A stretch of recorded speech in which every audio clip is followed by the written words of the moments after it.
But a retirement would throw it wide open. Oh, yes. Because the chasing pack are almost exactly a race wins with the points away. So green flag, start of the formation lap. Green flag, start of the formation lap.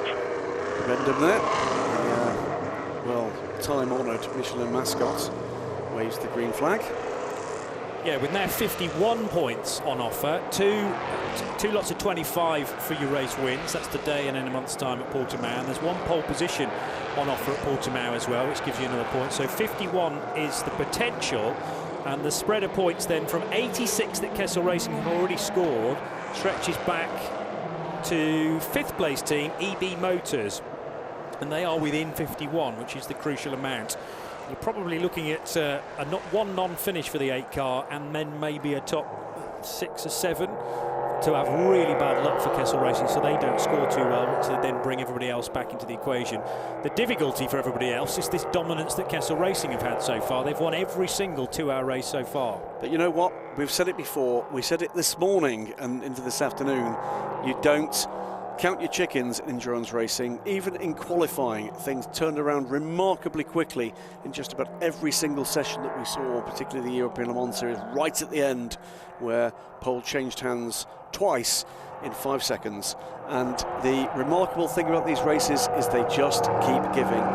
What it is, we could probably put an algorithm into place and sort that one out, but what it comes down to is it's that mix of pace and experience and inexperience. It's the changing environment of a racetrack like this, potentially in changing weather. It is different cars in the same grid, GT and prototype cars, different handling characteristics, different braking abilities, different aerodynamic strengths. All of that, throw all of that into a 7-kilometre classic Grand Prix track like Spa-Francorchamps, and you can be guaranteed in the next 2 hours there is going to be entertainment. Yeah, and the first few corners are very tricky indeed, bearing in mind we start where the Formula 1 cars start. So first corner is La Source, and then you concentrate on the run downhill towards Eau Rouge and back over the top of the hill at Raidillon. And if you're still on the track and pointing in the right direction, then you can start to focus on the race in front of you. There's a 65% chance of rain in the next hour and 55% in the hour after that. So we're going to get a sprinkling. I think that's beyond doubt, really. It's just how heavy it is when it arrives. And who's in the car? Well, we have leading car at T11. We need to start compacting this grid. I need to make my mind about going for a start or not very soon. John Showerman for the Brookspeed International crew has the windscreen wiper on, I noticed, just the centrally mounted windscreen wiper on the Ligier, and probably the Norma too, actually. It has, yes. And only very tiny screens on these cars. But pretty good view above. Oh, yes. Sat inside one of these things, and pretty good view. The greenhouse on these things is relatively large for a traditional prototype. Start line gantry there, lights are at red. We heard the words of Eduardo Freitas trying to get this field under control and in some order. Okay, gentlemen, leading car is now at the medicals.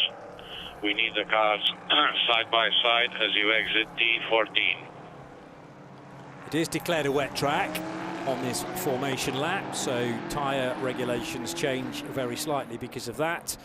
And I wonder whether there's going to be a mixture of Michelin rubber or Michelin compound at least, or whether the wet weather tyre is being utilised in this stint. I would probably suggest not, because most of the lap will be dry. The windscreen wiper being utilised at the back of the field as well by Alex Kapadia. Now he's going to be one to watch, bearing in mind he's got 4 GT3 cars to try and get by straight away. Christoph Ulrich and Murad Sultanov, the new driver to the championship from Russia, joining Kessel Racing, are immediately in front of the Aylesbury Ace. So Alex Kapadia once again given the job as the pro driver of starting this car. That will give Ross Warburton the opportunity to defend whatever advantage Alex manages to squeeze out of this situation. Should say, by the way, being told by Jeff Carter of the Media Centre that we had wrong points on those slides. We'll talk about that a little later in the race. I didn't think Lannon were quite as high up there in the standings. I think okay, possibly Lannon were given maximum points for the Le Mans races on those graphics. Each car crosses the start line. The race starts once each car crosses the start line.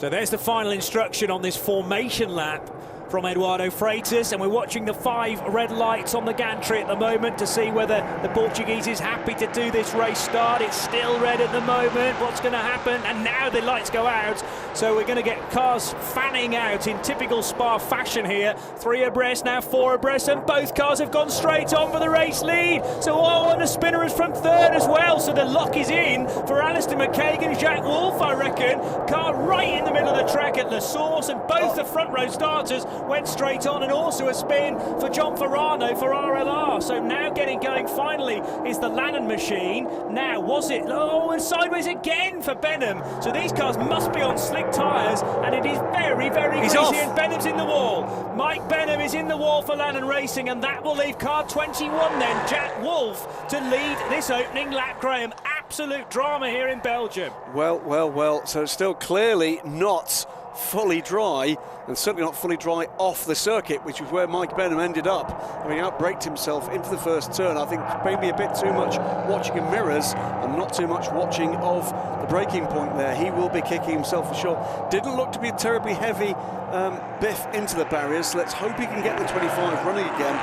But I'm sure there's some not very family-friendly words being said on the radio at the moment.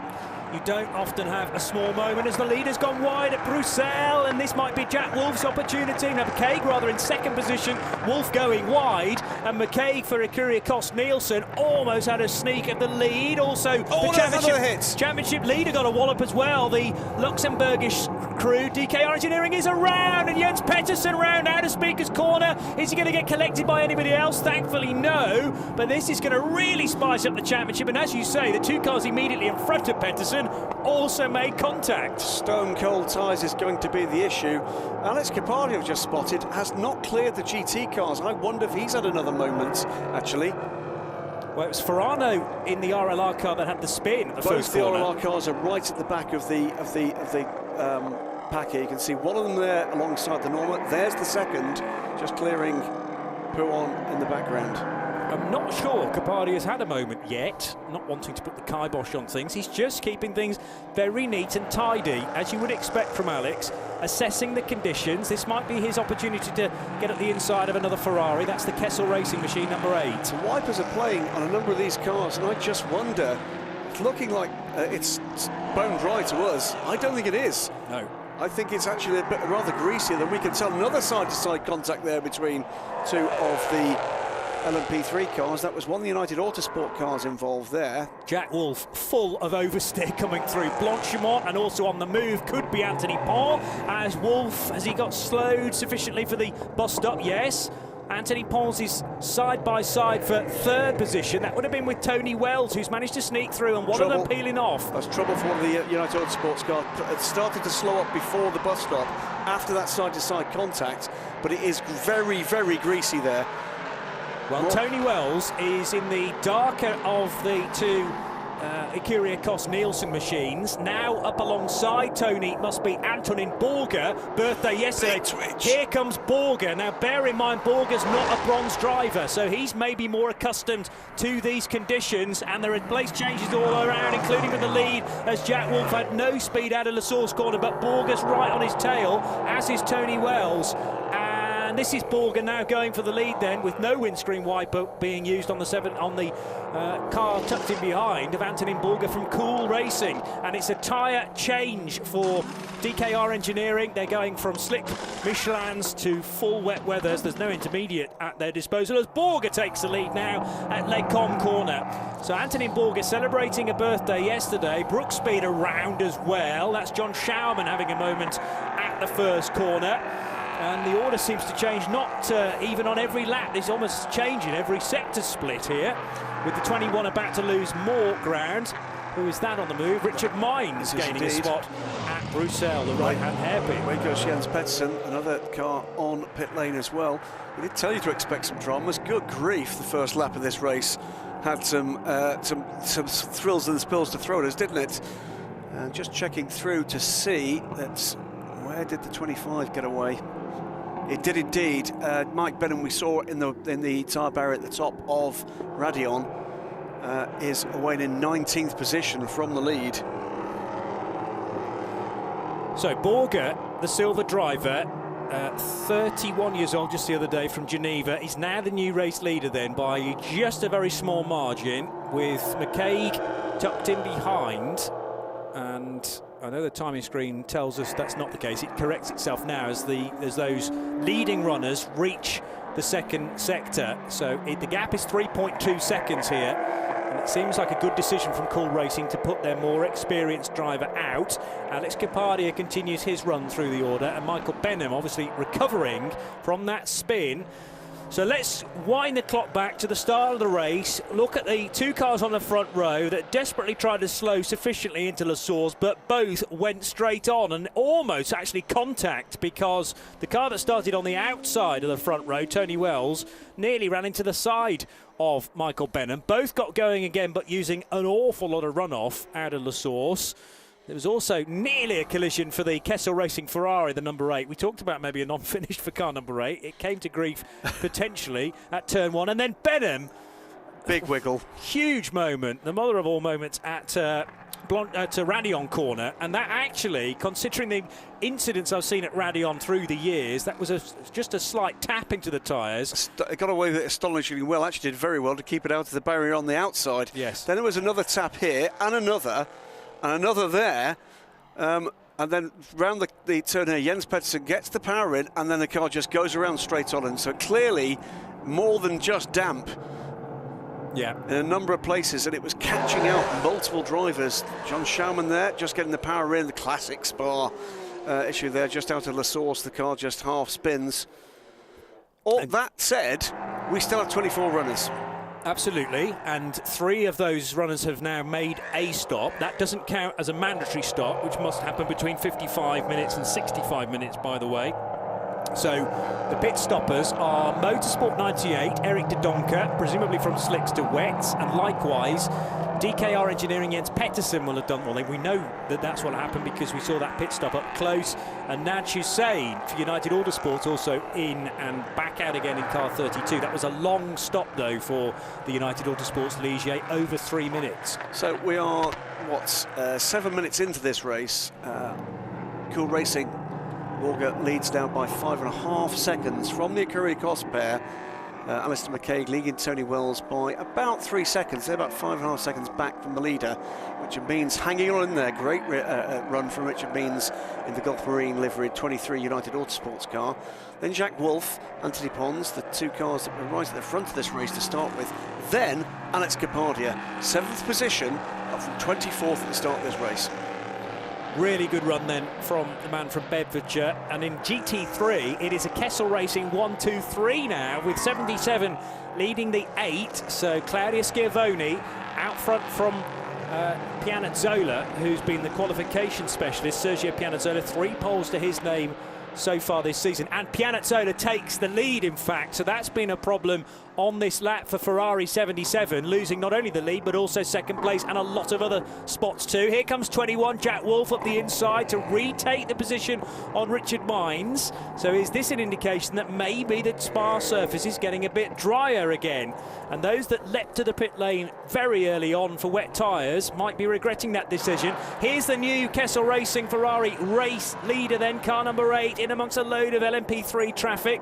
Both are on our cars. No, the Lannon, oh, there's contact between Lannon's car, Mike Benham, and the 14 of John Ferrano, and Ferrano ends up nose to nose with Adrien Trouillet, who started, remember, right at the front on the second row. Trouillet can't go anywhere, John Ferrano can't go anywhere, and they're just staring at each other in the face at the end of the lap. Almost touching scenes, wasn't it?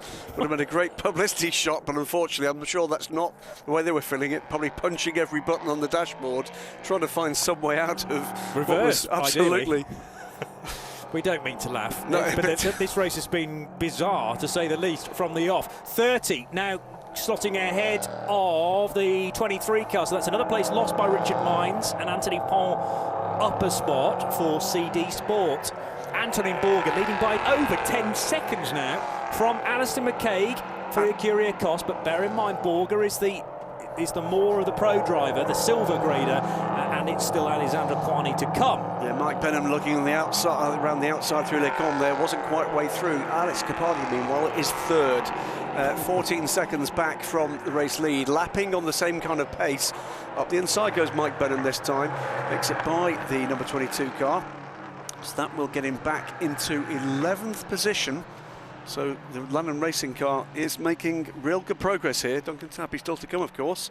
And here is Capadia then, John Ferrano recovering. Capadia, as you say, started 23rd, now 3rd. That's not bad after 3 laps of racing. And catching Alistair McCaig. Yes. Very rapidly.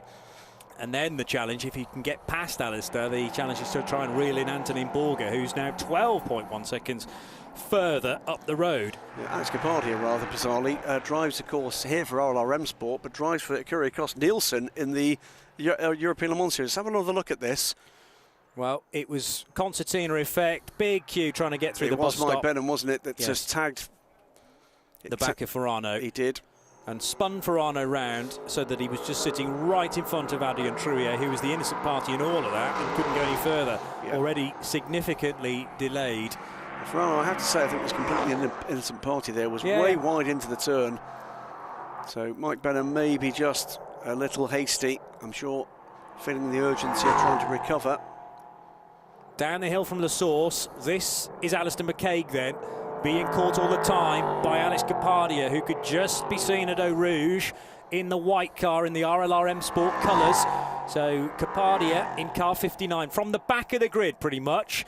And this is also a recovery drive for Jens Pettersson in the championship leading DKR engineering machine. He's all the way down in 22nd place. Well, would get half a point, but of course this car's pitted on wet weather tyres. Now, is that a good decision or not? We're about to find out, I think. Well, his problem is, in front of him is Eric de Donker, another car that's been in the pits, another man that wants to get a result out of this race. He does let him through, though, there, without much ado. Key to it, though, is going to be where is the gap going to be at the end of this portion of the race. It's looking like a mighty bridge to climb. In terms of time, another one to watch here. So the DKR car, number 3's 21st position, is 1 minute and 24 seconds. Remember that, 1 minute 20. Trouble. Now, which of the cars is that? Which of the GT cars? It's not the 8 car. In which case, it was the 77 then. Let's have a look at the track map as well. Might give us an indication. Let's have a look. This would be easier. 77, you're right. Oh, was a contact between 77? Yes. It was. And an LMP3 car. 22. 22. Oh, was it the 22? Not sure. It was, the number unfortunately was obscured. I thought it might have been a graph car, but I think you're right. I got that one wrong. There we go. There is the number 8 car. No drama for the championship leader. Leading the class, 11th overall, ahead of a good proportion of the LMP3 field at this point. The other car near to 77. Well, 22 is not very far away, and also the 39 might have been involved at that first corner. We'll get another chance to see that, I hope.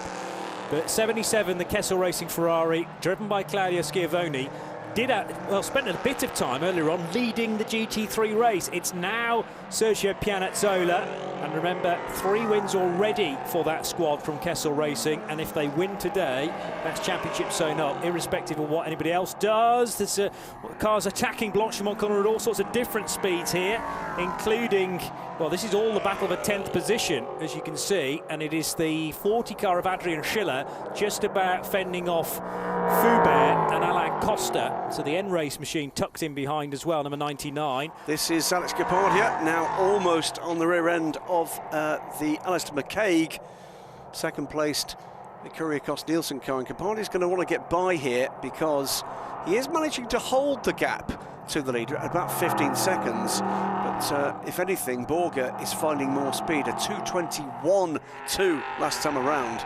So Capadia will not want to waste time if he can get by here, dealing with the challenge of Alistair McCaig, who, by the way, gentleman driver, what a rich vein of form Alistair's had in recent races. Drove beautifully at the Red Bull Ring. Yes, he did. And he and Colin Noble deserved, well, arguably the top step of the podium, but Noble just couldn't fend off Leonard Hugenboom. Having a little bit of a look there, Alex Capadia. I'm not sure he's going to go for a move at Pouhon, but the lights are flashing. He's causing a distraction here for Alistair McCaig. Got a better run through Pouhon there. So maybe down at La Fagna that move will be made. Meanwhile, this is the battle for 10th, and it's Adrian Schiller still fending off the Foubert car, Jean-Ludovic Foubert, the 42-year-old Frenchman, sharing with Nicolas Morlini. And yes, he's through, it's Capadia. So Capadia made that move at La Fagna, I'm guessing, to get by Alistair McCaig, and the 79 Kyrgios car drops a position. That means team cars from Kyrgios are now 3rd and 4th. And this is how Capadia get by. Around the outside at La Fagna. He did. Wow. So well, outside from the right-hander, that gave him the inside for the left-hander, and that's very experienced driving. That started with Alex being really smart into and through Pouon. He gave himself room to get the better slingshot off the apex and down towards La Fagna, which gave him the better straight-line speed and gave him the opportunity to slingshot by at the next turn. So good stuff from Alex Capadia. He jets off now. 17.9 seconds is the gap, 18.2 rather, over the start-finish line, but he sets the fastest first and third sectors of the race on that lap.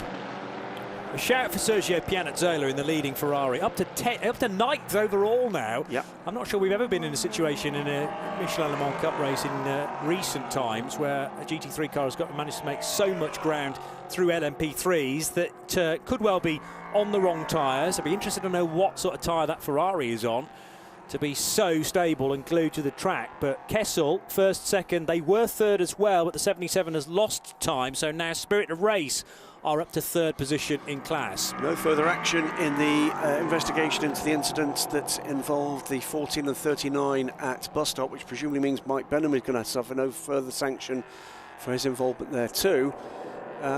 Just keeping an eye, by the way, on the times of Jens Pettersson. We know to be on wet tyres. 2:33 for Pettersson, not in traffic. That compares to Alistair McCaig at 2:26, 7 seconds slower on that lap.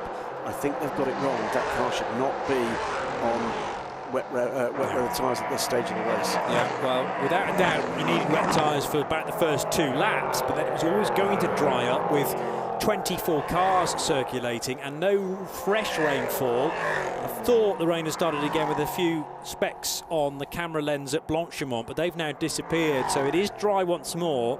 We are in for 1 or 2 passing showers, though, as it's side by side again for 10th position at the end of the Kemmel Straight. Adrian Schiller in the blue, red and black car versus N-Race's machine with Alain Costa at the wheel of number 99. They're still nose to tail, and up ahead of them, Sergio Pianezzola then in that leading Ferrari in GT3. Still tippy-toeing, aren't there, a couple of these LMP3 cars? Very wide indeed into Bruxelles went Adrian Schiller, and had Costa been a bit neater and tidier, closer to the apex, he might have been able to pick off the 40 machine that time around. They are gaining, though, on Pianezzola, and interestingly, windscreen wiper turned on full-time now for the Italian at the wheel of the Swiss-prepared Ferrari. Kessel Racing based at Lugano in Switzerland. We've got Giacomo Pacini to come in that number 8 car. 3 wins already for it, a 2nd place in one of the Road to Le Mans races as well, but that non-finish on Saturday morning of Le Mans week. Meanwhile, number 39, driven by Adrien Trouillet, is making ground as well. He's got ahead of him the Jean-Ludovic Foubert car. Trouble for the 77. Was the 40 about to spin then, that time at Campus as well? But yes, as you say, 77 around. And Claudio Schiavone losing time at the end of the Kemmel Straight. There's also yellow flag at turn 5. That is to cover this incident. Yep. I just wondered whether the 40 car was starting to step out, and there was plenty of opposite lock required from Adrian Schiller. Meanwhile, the race leader in splendid isolation is Antonin Borger, but he's being tracked by Alex Capadia. He's taking a couple of tenths out here, but grabbing a few tenths back there. So it's 18 seconds more or less dead is the gap. We've had 19 minutes of this race elapsed, still got the windscreen wiper playing away on the 24 car. Let's wait and see how this one develops. Looking further down the order, Mike Benham is back up into 8th position. Just spinning from the lead all the way down to the back of the field, is fighting back. The 40 obviously didn't spin down at Campus Corner because it's still ahead of number 99. Now, the number 4 car is going to be given a 1 minute. John Schaumann. 1 minute stop and go penalty. So that's the Brook Speed International machine being called into the pit lane because of a steward's decision from earlier on in the race. Now, I don't think we saw exactly what happened there, but nevertheless, it's been judged to be a stop-go. Was it at the start? Might have been a jump start. Could have been. Well, this is the start from the reverse angle and from the helicopter as well. And the front two just didn't stop. Tony Wells was never going to stop either, was it? It's not just because Michael Benham was going straight on. There was also a spin from Adrien Trouillet, who started third, and other cars behind did a splendid job of avoiding the back end. Oh, drama as well as that car tried to rejoin. John Ferrano, meanwhile, spinning in the RLRM Sport car as well. So much kicking off, as has historically happened at Le Source Corner through the years. Should say, by the way, this is another team we might, just might, see stepping up to LMP2 next year with their ELMS efforts. Cool Racing, another of the teams that features in both the entries for Michelin Le Mans Cup and the European Le Mans Series, and they are taking a good hard look, and I believe they may already have actually put down the money required for a car to arrive in their garage for the 2019 European Le Mans Series into LMP2. Joining RLRM Sports and into Europol, who've already declared that they too will be stepping up. Well, regular drivers include Alexandre Coigny and Antonin Borger. Iraj Alexander, a stable part of that team as well, although Iraj not racing this weekend for Cool, either in this championship or in the European Le Mans Series. There is a lot more rain now, specks of rain on the camera lens at Curve Paul Frere, possibly at Blanchimont as well. So even though that might be just psychological rain at this stage, it's not going to be helping matters, particularly with the cars that have stayed on slick tyres. And the Brooksby car is now in to serve that stop-go penalty. So, watching midfield battles, the Graf cars and the end race car there. This is for 9th position, Gila, Costa, Trouillet. The 99 car looking for the way around the outside. We'll try and do the cutback here. Hope that the traction for the Norma isn't, he can pull out the bag for the Ligier. Not quite. A little bit of an overlap, and then you need to be careful. Wasn't far away, was it? When they went to single file again. But through Eau Rouge and Radion they go now. This will be lap 9. And this is where the Norma strong, so the Norma strong suit starts to come back in. The run down the hill and up the hill, certainly that's where the Ligier is a stronger package, but now on the straights the Norma certainly does have an advantage. Bit of a wiggle under braking, and that's going to be enough, is it? Not quite, for the number 39 Graf car to take advantage. Still sideways coming through Le Combe. It's raining up here, I think, the higher part of the circuit. Beginning to see just the faintest hint of spray from the back of these cars. Yeah, and Alain Costa, a real job on his hands to get that end race Ligier stopped at all the relevant places, with snapping at his heels Adrien Trouillet, and we know that car's got speed. Whether Eric or Adrien is at the wheel, just needs to find a way by. And there's every chance the Ferrari might be able to catch up with this trio now, with a little less power and more mechanical grip. Although Pianazzola more concerned about keeping behind him Jean-Ludovic Foubert in the DB Autosport car. Team's getting ready with wet weather tyres so they can see what we can see. Definitely more rain coming, a lot more rain coming. And this is still too early for your mandatory stop. It has to be done between 55 and 65 minutes, but the pace being wound well and truly back now by Adrian Schiller. And there's a change further up the order as well, as Jack Wolf has just got ahead of Tony Wells, who might be struggling in the wet weather conditions too. And this is where this will swing right back to Jens Pettersson. And Tony Wells pits, in fact, so he's going to be the first to blink to say, right, this really is too wet now for slick tyres. Race leader seems happy enough, though, in the Cool Racing car. Antonin Borger still on the slicks, keeping well wide at Bruxelles corner, running that high line. Alex Capadia will stay out for as long as possible as well, I'm sure. Big wiggle, big wiggle.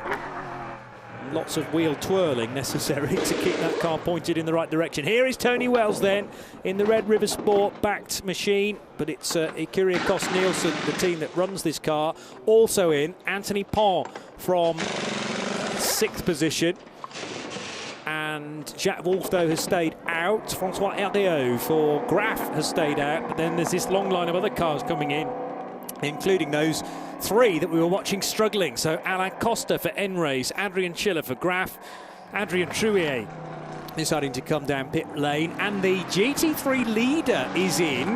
The 50 car, though, stays out.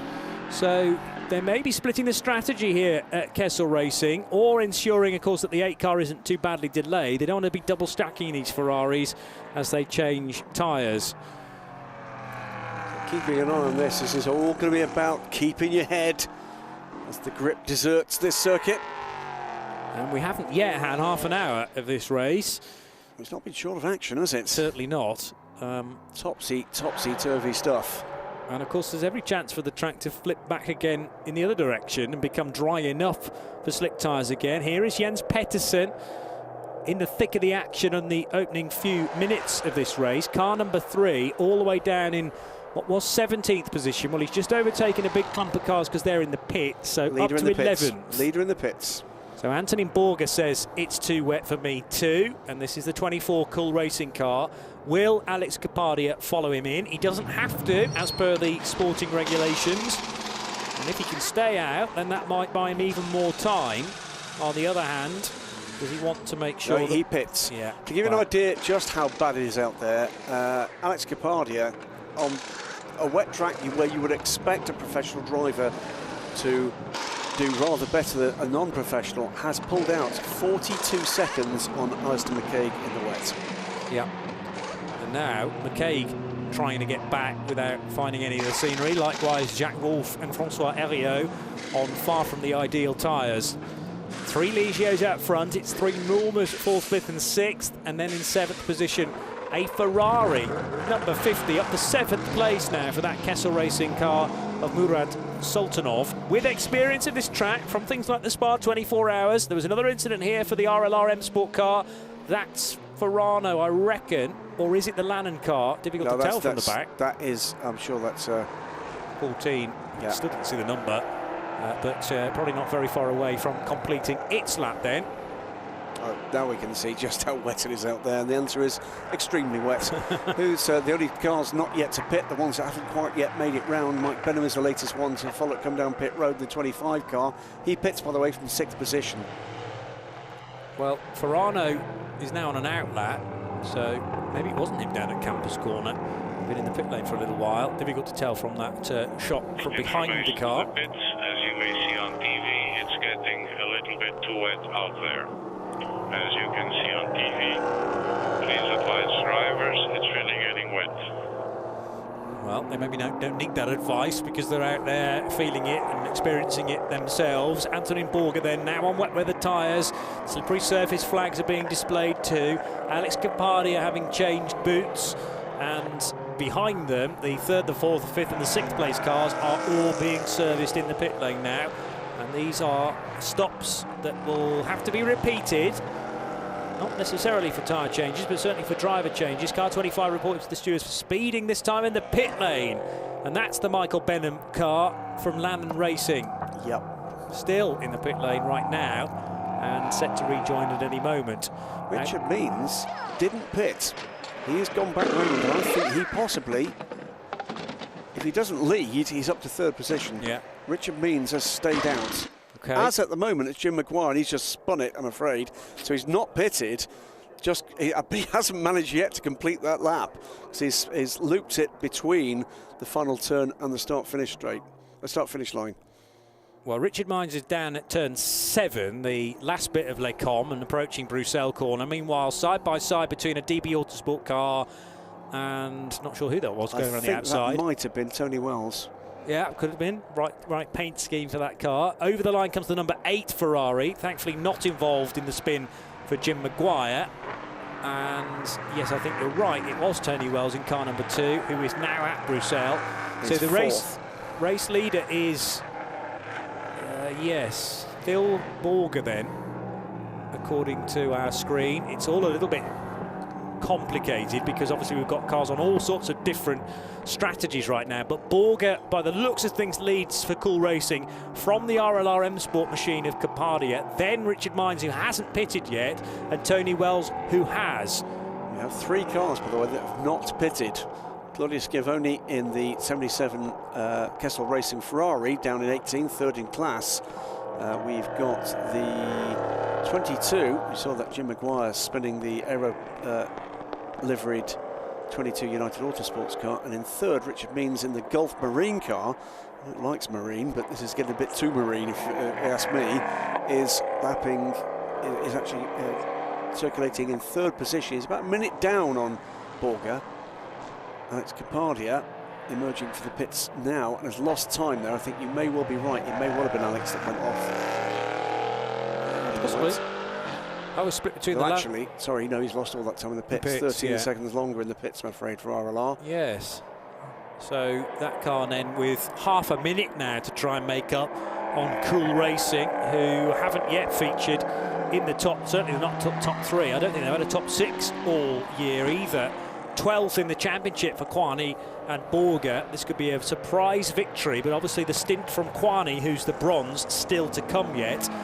So, and the rain pouring down now, close to the karting track at Curve Paul Frere, and at full speed, maybe not full speed for the number 8 Ferrari, but certainly no slouch into that left-hander is Sergio Pianazzola, hoping the grip is beneath him. It is, and he goes in and out of Blanchimont safely.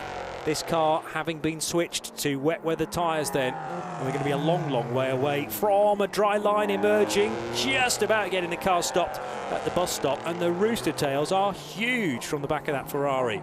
Meantime, by the way, in terms of title attention, the DKR engineering car, remember that car went around on the opening lap, came in for wet weather tyres, was way, way, way off the pace, but they called it right eventually with this weather coming. So we get another look to see at the number 8.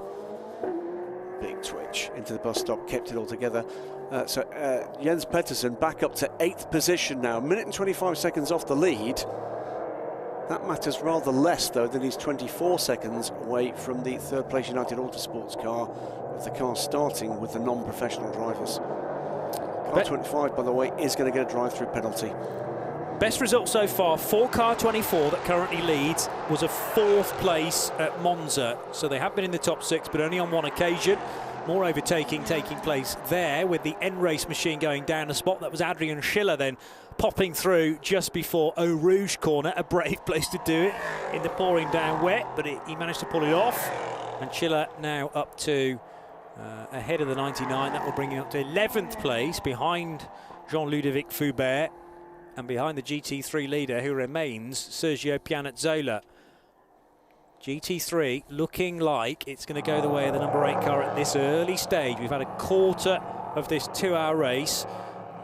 Generally speaking, for the GT3s, the gold or silver drivers still to come, and it is silver graded drivers out front in the LMP3 fight as well. Borger leading Capadia by 29 seconds. Richard Mines next best for United Autosports, third, ahead of Tony Wells and Jack Wolf. Richard must have started on wet weather tyres.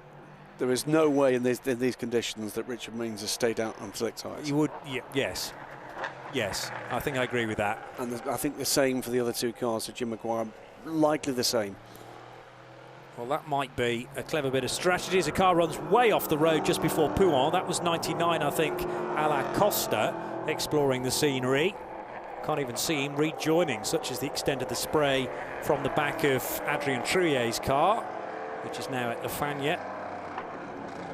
And, yeah, that might be a bit of clever strategy from Gary Robertshaw and others down at United Autosports to chance the fact that the track was going to go this way and the weather was going to turn nasty. Yeah, Tony Wells is closing in though on Richard Means now. It's been a good run. Well, of course, if those wet weather tyres didn't like the situation at the start, they will have overheated a little bit. Maybe the blocks on those treaded tyres will have... Just getting information through about the tyres. Yeah, it was indeed. Thank you, Martin Paston at United Autosports. All 3 United Autosports cars started on wet weather tyres, so thanks for that, Martin. Okay, so they're now 3rd and 16th and 23rd. So it hasn't worked for 2 of those cars, but it certainly has for the number 23 machine. Can also confirm, by the way, what the reason for the penalty for the Brooks big car is. That 60-second stop earlier. 4 tyres used were not on the list given by Michelin for this event. Right. So they used some tyres during free practice 2, which were not listed. You have to declare the tyres you're going to use. And they would have been slicks, because that car's been in for a regular pit stop, then it came in for the drive-through of, or rather a stop-go. It was a minute-long stop-go penalty. There will also be penalties coming for, I believe, for cars 51, 71 and 79 for using 4 wet tyres on the cars at the end of free practice 1 that weren't on the Michelin list. We've not seen those called yet, though. No, okay. So it may well have been that they've been appealed, but let's wait and see. But told those numbers again: 51 Spirit of Race Ferrari, 71 done. Done. Yes, isn't in the race. And 79. 79 is the Curia Cos car. That is the Colin Noble Curia Cos car with Alison McCaig currently running 5th. That is a significant runner in this race. Yes, it is. Let's wait and see if that one comes to pass. Hasn't done so far. Huge amount of water now pouring off the back of Ferrari number 8 from all 4 wheel arches, but Sergio Pianazzola is unprovoked by that and just keeping his head. Long way to go yet, and needing to keep things neat and tidy. He will hand the car over eventually, fingers crossed, to Giacomo Piccini, who might be a little bit more at home. Looked to me like, yes, it was. Jens Pedersen went backwards. That's Blanchimont, isn't it? Off and spinning back around. Luckily for him, doesn't hit the tyre barrier, recovers, but has lost ground again. That was at Pouon, not... apologies, yes. It was indeed Pouon now. So Pedersen, that would have dropped him back a little. He's not yet cleared Sector 2, but he's lost some time there. 6-7 seconds, could have been a lot worse. Yes. But I don't think it's lost him a position. 8th place. Next car behind him is actually the GT leader. As in Pianazzola, and I think you're probably right. I mean, it lost in the best part of 10 seconds, but he's still circulating. 88.5 seconds it took through that middle sector, when it would normally take you 78, maybe 77 seconds. And we've now got Borger and Capadia working lap 14, and they are, what's the distance between the race leader and 3rd place Richard Mines? It's nearly 90 seconds now. It's 1:20 in fact for the United Autosports car. Mike Benham comes in, sorry, it's not Mike Benham, sorry, it's the 21 car. So 21 car in from 8th position, Jack Wolf. And what is this for? Because it's again too early. There must be a problem with that car. Bodywork at the front is coming off. Just update you, by the way, about those 3 penalties we spoke about just a moment ago. Those 3 penalties are suspended to the end of the season, so we will not be seeing further penalties. My apologies to any of the teams that have been rushing to race control to show people. Oh, and off for the number 30 car.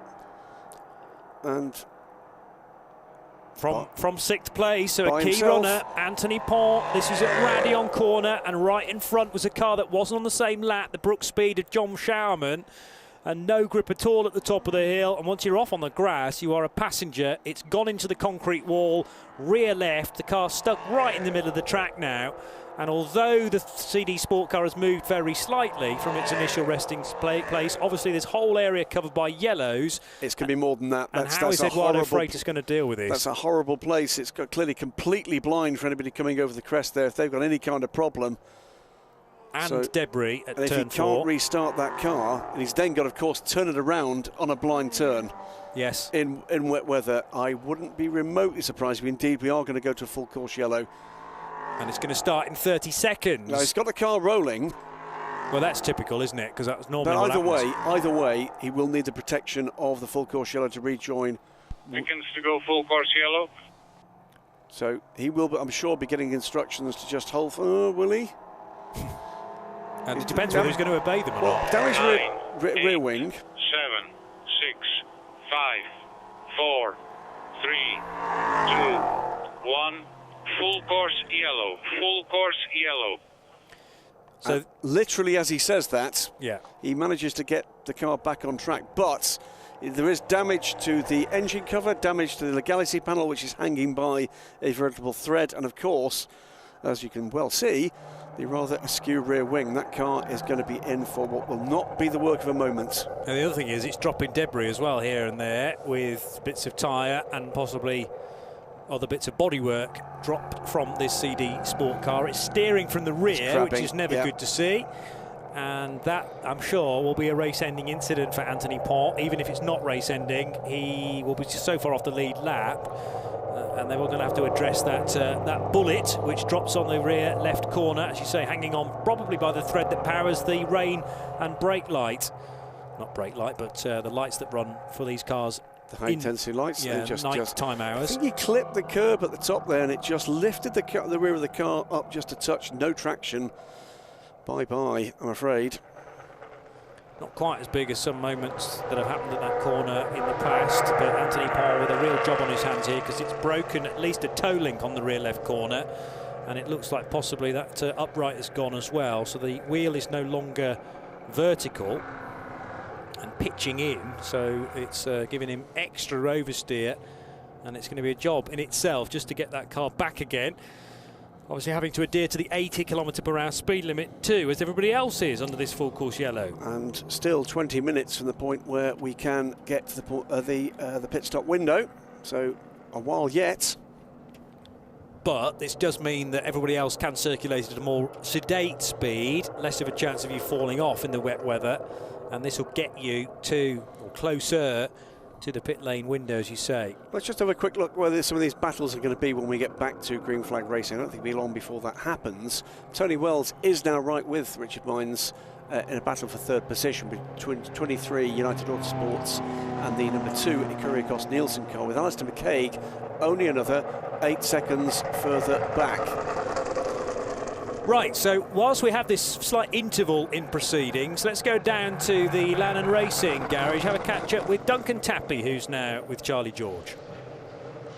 Well, Duncan, after such a brilliant qualifying from Michael, it's been a bit too eventful for you guys, hasn't it, so far? Yeah, you could say that. I feel a bit sorry for Mike, because we've had a stonking Friday and Saturday morning.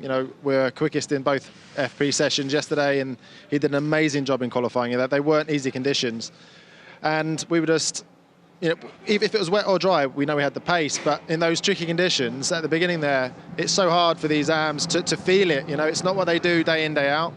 So mistakes happen, and it's just caught him out. It could have happened to any one of them on the grid there. Like you say, the conditions are really, really difficult out there. How can you prepare as an AM driver for conditions like this, where everything's changing every minute? The thing is, when it's like these conditions, when it's intermediate and not very nice, they tend to not want to test in those conditions or practice. Quite rightly so. It's quite high risk, so it's hard to teach. But all I do as a coach to Mike is trying to give him as much information as possible. But it's braking for the first corner, and when you're on slicks and it's cold, and it's really, really tough. So since it's a case of just trying to keep it on the track and stay out of trouble, and it's just not gone our way today. Thank you. Cheers. Very honest assessment there from Duncan Tappy, who shares the number 25 car with Michael Benham. The car is still in the race, we should make the point, and it's still circulating 16th place and 13th in class. Now, you still get points, well, half a point for that, and if you can get into the top 10 by the finish, it's a few more than that, of course. They're not going for the championship, they're a little bit too far back for that, but they clearly want another race win before the season is out. They didn't start the campaign too well with a couple of non-finishes, but they are 5th in the championship with that cracking win at Le Mans and a couple of 6th place finishes too. I'll tell you something, they're a crew that if that stays together and they come back for a second crack at this next year, I'll be putting them on my list of potential favourites for the title. Yeah? Because they really have shown some real pace. And he's absolutely right. Not only could it happen to anybody on that grid, it happened to most of them. Actually, there were at least 5 or 6 of the LMP3 cars that did suffer a somewhat rotary moment. And the exposure that a front row start brings, though, as well, because you are the first person on the track, and obviously everyone else can react. If they see a car skating off, going straight on at the source, then everybody can brake a little bit earlier than they were planning to. And you look the fool, but that's not the right assessment, really. And Mikey Benham, then with another moment at Radion Corner, he did so well to recover it from there and continue on. They might still get a top 10. You never know. We're going to be out of this full course caution in 10 seconds. And here is the countdown from Eduardo. 6, 5, 4, 3, 2, 1. Track is back to green. Track is back to green. Please be advised of cold tires. That was the CD Sport squad, by the way, just wrestling with the engine cover as the Graf machines switch places. So that is Adrian Trouillet getting ahead of Adrian Schiller. The 9th? Yes, for 9th position, and the other Graf car way down in 18th spot, so this is the best placed of the French machines, and Adrien Trier, we know, started from the 2nd row, so really should be fighting for positions better than 9th spot. Next job then is to try and hunt down Jean-Ludovic Foubert, and the gap is only 4.7 seconds. This is Tony Wells right with Richard Means, and Alistair McCaig has also drawn much closer this battle. Is Wells going through here? I think he is. This is going to be a change for 3rd. On the inside of the exit of La Source, down the hill they go towards Eau Rouge, and Mines is going to give him some racing room, and yes, gets the place, does Tony Wells. So that'll be 3rd position, finding some traction on the exit of Eau Rouge, and next in the queue is Alistair McCaig then, to make it Ikiri Kos back into the top, both of cars back into the top 4. Can he get that move done down the Kemmel Straight? Back, but he's certainly quicker than Richard Means at this point in the race. Alistair looking to keep out the spray if he possibly can. We'll have to duck in to take the apex. Not quite there yet for him, but looking very racy, and he's pulled back some 7 seconds on the car ahead of him over the last couple of racing laps at least. And looks to the inside again. He's going to do it there. He does indeed. Made sure that Richard had seen him coming. And that was neat and tidy stuff from Alistair McCaig, who's just getting better and better in this LMP3 game. More and more confidence in the machine, and that really shows. Yeah, so that is now 2 and 79, 3rd and 4th positions, with Richard Mines trying to hang on. There's no immediate pressure from behind, although Jens Pettersson has now worked his way back up to 6th place. That's a combination of 1 or 2 falling off around, but also some pit stoppers too, and some movement down at DKR Engineering as well. We're about 9 minutes away from the pit lane window opening for everybody's mandatory stop. Meanwhile, the 8 car of Sergio Pianazzola now putting a lap on the number 4 car, which is stowed last, sadly, for John Schaumann.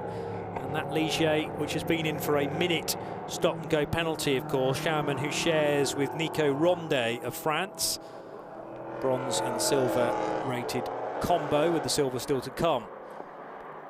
Who else do we look out for that maybe may be able to make some inroads to the top 6, let's say? Well, Pettersson has taken a while to get there, but he's just about in the top 6 now. Adrien Trier set to gain some ground. I'm sure Adrien will be kept at the wheel of that car for as long as possible, up to 64, 65 minutes. And I think we could give you another reason for the somewhat dour outlook on prospects. The number 25 car from Duncan Tappy, I think he knew what was coming. Another drive-through penalty for speeding in the pit lane for, I've no doubt, a fired-up Mike Benham. Oh dear. So that will be a 3rd visit to the pit lane, even before they've reached the window. Duncan Tappy, I suppose, will just have the leash taken off, and we'll see what he can do in the number 25 car to try and pick up some of these pieces. Here's the DKR Engineering machine then leading the championship by a significant margin. It's a 46.5 point lead over Ikiri Kos's number 79 car. They're preparing itself, Leonard Hugenboom then, with 3 wins to his and Jens Pettersson's name so far this season. And they're in the box seat to, again, extend potentially their championship, because the 24 is not a championship regular front runner, so they won't be too concerned about that. Alex Capadia's car probably set to go back down the order once Ross Warburton takes over, because Ross can't offer the same sort of speed as the Bedfordshire man, although he's getting quicker with every race, and there's battling out on track here between the 2 team machines. So needing to be a little bit careful here, the Ikiri Kos entries, with 2, who is Tony Wells, just ahead of car 79, Alistair McCaig. So still have James Littlejohn and Colin Noble to come in these cars. 2nd place car in the championship is the 4th place car on the road in the overall order, and the 2nd in this pair of Ikiri Kos cars. No team orders though, certainly at this point for these, and it is going to be about these guys keeping Jens Pettersson back and just hoping their day goes from bad where it started to worse for DKR Engineering, to give them some kind of hope of a tilt at this title at the season finale at Portimao. Even if the 79 car can win this race, therefore gets maximum points, I still think a top 7 finish will be fine for DKR Engineering. Remember, that's a top 7 in class, yes, not top 7 overall, because 7th overall at the moment is a GT car. That's right. But 6th place would do it. Changes come. So 3rd now, not 2nd for number 79 car. It's been a great run from Alistair McCaig. Don't think Tony Wells did much around defending that. Now, the number 30 car is leaving the pits.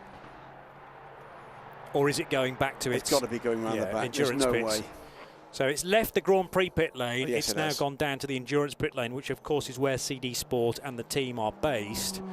And any hope to replace that rear deck will have to be done down there anyway. As stepping well and truly out of shape is Alistair McCaig there, but he caught it. Yep, had a hold my beer moment there, didn't he? Dear me. Or rather, hold my Edinburgh gin, I think, is the sponsor on the side of the car. Staring out of the side window briefly down the main start-finish straight. There we go. Did he catch the curve on the inside? Yes, no, it was the outside, wasn't it? It held that beautifully, though, actually. Absolutely. There's a drifting champion in the offing there. Is there a Scottish drifting championship? I'd like to think there probably I'd like is. to think there is. Yes. As the 79 then heads through Eau Rouge, it's still very damp there as well. And Tony Wells pushing as hard as he can, but Alistair McCaig starting to disappear up the road. Under 10 minutes from the halfway mark, and we'll start to see, I'm sure, on pit lane, teams moving towards getting ready for their pit stops. So for a 7th place finish for DKR Engineering, they would go on to 94 points from 88 at the moment.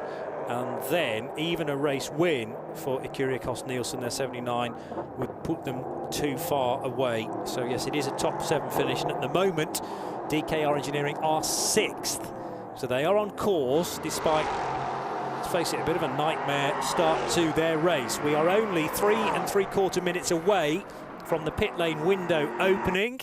And this is lap 19 for Antonin Borger, coming out of Eau Rouge and Roundillon and back onto the Kemmel Straight, spurting water up to several feet in the air and staring down the Kemmel Straight. I mean, it's like early morning fog now. You cannot see the car until it emerges into that final third of the Kemmel Straight. So goodness knows what visibility is like on board the car, as again, Antonin Borger squirrels his way through Les Combes. Excellent stuff with watching these two battling. Excellent stuff, by the way, from Alistair McCaig. Not a million miles away from the lap times in the wet. The two pro drivers ahead. A couple of seconds in it. Typically, at the moment, 2:45s, 2:46s for the gentleman drivers. 2:41 for Alistair McCaig, 2:44 for Tony Wells. So McCaig is doing all he can to give Colin Noble every possible chance of getting the maximum possible points here.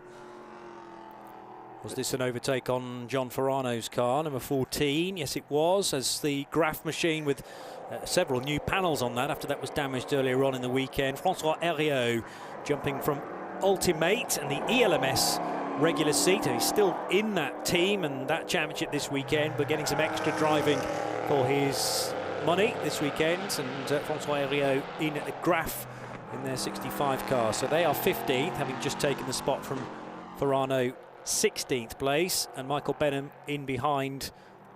And that third stop, therefore a drive-through, has just been served from Benham. Benham down into 15th spot in class, 17th overall in the Langham car. I'm sure at this point just wants to get out and go and have a cup of tea. Duncan Tappy, meanwhile, will be relishing the potential to attack here. There you go again. It's a change of position. 40 ahead of 20. Yep, so that was Foubert losing the spots. Jean-Ludovic Foubert for DB Autosport, now trying to fight back on the little short straight between the bus stop and La Source corner. And Foubert decides that discretion is the better part there and doesn't run Schiller close into the apex. Maybe concentrating on the exit speed from turn number 1. Might have a better opportunity at the end of the Kemmel Straight. So Jean-Ludovic Foubert sharing with Nicolas Morlini this weekend at DB Autosport. Adrian Schiller with his silver-graded teammate Marc-Antoine Danilou. And we are going to see pit stops taking place in a minute's time then. And they'll all be done in the Grand Prix pit lane rather than where the teams are actually based in the endurance pit. So they have to take tyre trolleys and other bits of equipment and work in a satellite fashion on the flat pit lane much earlier on in the lap, of course. Off into the gravel. Is that Alex Capadia? Might be. Again, it's a similar shot to what we were offered last time. It's not the right paint scheme for John Farano, I don't think, unless it was Michael Benham again. Not enough red. Okay, there's more red on the back of the 25, is there? So it's one of the RLRM Sport machines. I'd be surprised if it was Capadia, but everybody susceptible to the odd mistake in these conditions. We'll keep an eye on that. What was Capadia's last lap time? Capadia's last sector time was absolutely bang on, so it wasn't Capadia. And a 2:38.1 wasn't that much slower than Antonin Borger. Meanwhile, Borger in traffic now, dealing with Jean-Ludovic Foubert. And this all action from a few moments ago, with the 65 scrapping for 12th position and managing to get by François Heriot. No, getting by the 22 of Jim Maguire, rather. And that was 4th position, with Farano tucked in behind. There is John Farano in the Vanuta-backed machine. Vanuta still to come, of course. That could be interesting. Yes. We haven't seen much of young Huguenot in the wet. Might be a bit of an eye-opener. It's been the class of the field in terms of the pace available, as in comes EB Motors Porsche. Stops beginning now, EB Motors in. United Autosports 23 in for Richard Means. First 2 stoppers within the pit window. Yes, and although we've had Ferraris stop in GT3, they haven't yet made their mandatory pit stop for a driver change. The 8 car is part way around the lap at the moment, in fact starting another lap, so 8 stays out, GT3 leader, and here is the championship leader, DKR Engineering's Jens Pettersson. Now this is one to watch. 7th place or better in the class will secure the championship for this squad. A race early, is that going to happen? Well, they're giving Leonard Hugenboom the maximum possible time to be able to help to achieve that. After that first lap, whoopsie, it's been a very good steady run from Jens Pettersson, albeit I just forgot for a moment the run wide out of Pouon as well. But come back, and now with the pro aboard, it's going to be an attack to the finish. That was a leaving the track backwards at Pouon as well. It wasn't a small moment, nope. But thankfully kept it out of the scenery. And the car, well, I'm sure they didn't approach this race thinking top 7 would do it. They were wanted to have won, or at least got a top 3. There's also a concern now for the car number 50, brought in by Sultanov, Murad Sultanov. It's being pushed forward and backwards in the pit lane, but Kessel Racing, Kessel Racing missed his pit stall. Okay. It's not that they're trying to rock the car to get it restarted or anything like that. And Sultanov then will be handing over to Matteo Cressoni, the 33-year-old Italian. More or less the entire midfield, by the way, in together. Everybody from 10th down to 18th is on pit road right now. Very, very busy indeed to have, obviously, 24 cars start this race, and they're all pitting close to one another. There is the Lannon machine, number 25. Mike Benham will be getting out of that one. If there was a dog there to kick, he would be kicking it. He's not that sort of bloke. Duncan Tappy, though, will be getting in and relishing the opportunity to attack this race, I'm sure. As the DKR Norma is back on the move, just out of shot. Andrea Pacini taking over the 77 Ferrari. We haven't yet seen Sergio Pianazzola in, though, for his mandatory stop. Here comes Sergio now through Blanchimont. So there's this opportunity and possibly one more if he wants to leave it another lap. And why not leave it another lap with Sergio Pianazzola very much enjoying 65 himself. Off at Les Combes. And who driving that? François Heriot, still yet to hand over to his co-driver, Damien Delafosse. 3rd, 4th and 5th in. That's Alistair McCaig after an excellent stint from him. Same applies to Tony Wells in the second of the Ikari Cross cars. 79 and 2 are in. 39 Graf is in. 40 Graf is in the hands of Trurier and Chila. So that's third down to what was sixth, all pitting. Tyre pressures being checked on those wet weather Michelin tyres on the 77 Ferrari. Meantime, up to third overall right now is the GT leader. Yes, because Pianezzola didn't even pit at the end of that lap. So happy he is. So we're over the hour mark now, and the lion's share of this race then going to be done by Sergio Pianezzola, with, I'm sure, Giacomo Piccini with the bit between his teeth, wanting to get stuck into these conditions. But 48-year-old Italian Pianezzola wants to win this championship off his own back, off his own talents, no doubt. And a race win would do it. Side by side, very nearly. This is for 11th position between Leonard Hugenboom and Nicola Morlini. Brand new drivers in the number 3 and the 20 cars, respectively. Both on their outlaps, so with tyres in very similar conditions. And I suspect it's just at the moment Hugenboom just taking his time, get what heat he can back into those tyres, finding where the grip levels are, not taking terribly many chances, and from where he is at the moment, he's 11th overall, he's 10th in class, needs to pick up 3 places in class to take the title today. Huge chunk of oversteer coming out of La Fagna corner there, well mopped up by the Dutchman. Speaking of which, Joop van Uitert due to take over the 14 car at any moment from John Farano. That car is currently in the pit lane and being serviced. Yeah, he will leave the pits having pitted from 9th, that car. Yes. Albeit aided a little by some of the cars ahead of him pitting earlier. Yes, but Farano has had a jam-packed stint there. So much action, not really knowing what was going to happen next. But at least he got the car to the end of the stint unscathed, and now Joop van Uitert, who's been unearthed this season as a real talent in the Michelin Le Mans Cup, still only 19 years old, as I say, also from the Netherlands. Let's watch what happens next year. My understanding is that's a young man in some demand next year, a variety of machinery, and let's wait and see what emerges for his career. Meantime, on their outlaps now, amongst the batch of pro drivers released, Conor Noble, and then number 79, James Littlejohn on number 2, the Courier Cross Nielsen cars. In comes the leader, 58 minutes to go. Borger out of the car.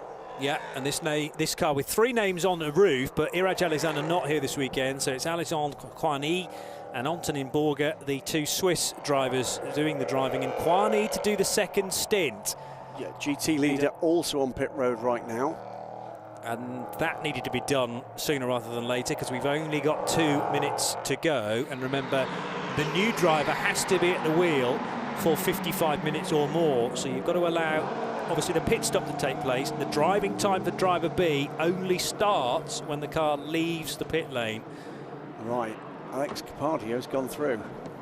There's also a little bit of sticky tape or similar going on at the bottom of that windscreen wiper, so maybe a concern that that windscreen wiper wasn't doing its job.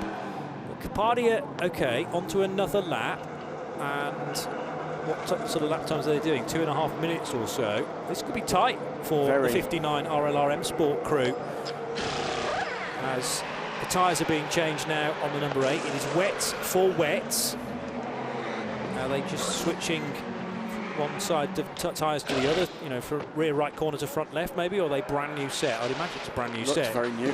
So that's for the 8 and the 24. These are race leaders. 8 on course for a championship, of course, remember. And the 3, which is now back in the race, driven by Leonard Hugenboom, wanting to get back into the top 7 in class to ensure the required number of points. Here's Alex Capardia, the new race leader then. Indicator flashing, interestingly, for Alex. Down towards Pouhon he goes, and they have to pit on this lap to ensure that Ross Warburton can take it over. Here he comes. So up towards La Fagna goes the Bedfordshire-based driver. Only a few more corners to go, and we've got 1 minute and 15 left on the clock. This is going to be very tight to ensure that Ross Warburton can be at the wheel for 55 minutes. I'm now going to check the wording of the sporting regulations just to see whether I'm right in this. It might be, of course, that I'm pretty sure that the non-pro, the bronze, has to do a minimum 55 minutes, but I'll check that now. Well, away goes the number 24 car with the number 4 car, I think, right behind him. Indeed, he does. 3 car rather right behind him. I think that is the DKR car. And what has happened there to the Cool Racing car? Getting a replay now of the 8 machine. Oh, that's just the astonishing acuity of the mechanic handling both wheels, wheel in each hand. Not an easy thing to do. Certainly not, no. Just trying to work out what was actually going on there. If that's the 24 car coming out of the gloom. Yes, it is. Okay, yes, it is. That's DKR unlapping itself. Surely not. Well, 23 laps. Sorry, stop. they've had a very long pit stop, haven't they? 2:25, yes. That's what's happened. That is, I think that is the 3 car. Well, the minimum pit stop time is 140 seconds, by the way, so that's only 5 seconds slower than it needed to be. So I'm comparing like with not like, because the earlier pit stops, of course, weren't timed pit stops, were they? Correct. But the minimum pit stop for a mandatory stop has to be 2 minutes 20 or longer. This is Capadia's car that is in, and they need to they have to get this car back out again to ensure a minimum drive time of 55 minutes. And just reading the regulations, the minimum and maximum driving time for each crew member may be altered by the dedicated committee, blah, blah, blah. Well, that is not relevant, but it is crucially, whether you're a bronze or a silver or a gold, you've got to drive 55 minutes. Well, there are 54 minutes remaining, and that car is not rolling. No, so I was right to be concerned. There's also some attention now from RLRM Sport to the rear of that car. Now, has Ross Warburton maybe elected not to do his prerequisite driving time purely because he's getting more and more experience behind the wheel of this car and wants to take it easy? So maybe he said, Alex, you do a little bit more, we'll take the penalty. They're not in with a chance of winning this year's championship, and therefore here to... But that could have a bearing on the championship title. Yes, it could. DKR up to 7th in class now. That's where they need to be. But if this does lead to a penalty for 59, that effectively would become 6th. Yes. And with a bit of a buffer then. True enough.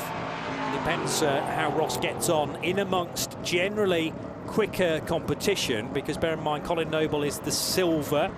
He's driving 79 up to 3rd place now. James Littlejohn, also a silver graded driver, and there are cars still to come through, like Hugenboom, Nicola Molini, not short of speed, Damien Delafosse now at the wheel of Graf 65, and the number 40 car is driven by Marc-Antoine Danilou, a silver rated 26-year-old. So all these drivers can offer a bit more speed, and theoretically things are going to concertina up at the head of the order. Ross Warburton leaves the pits with just under 53 minutes left on the clock.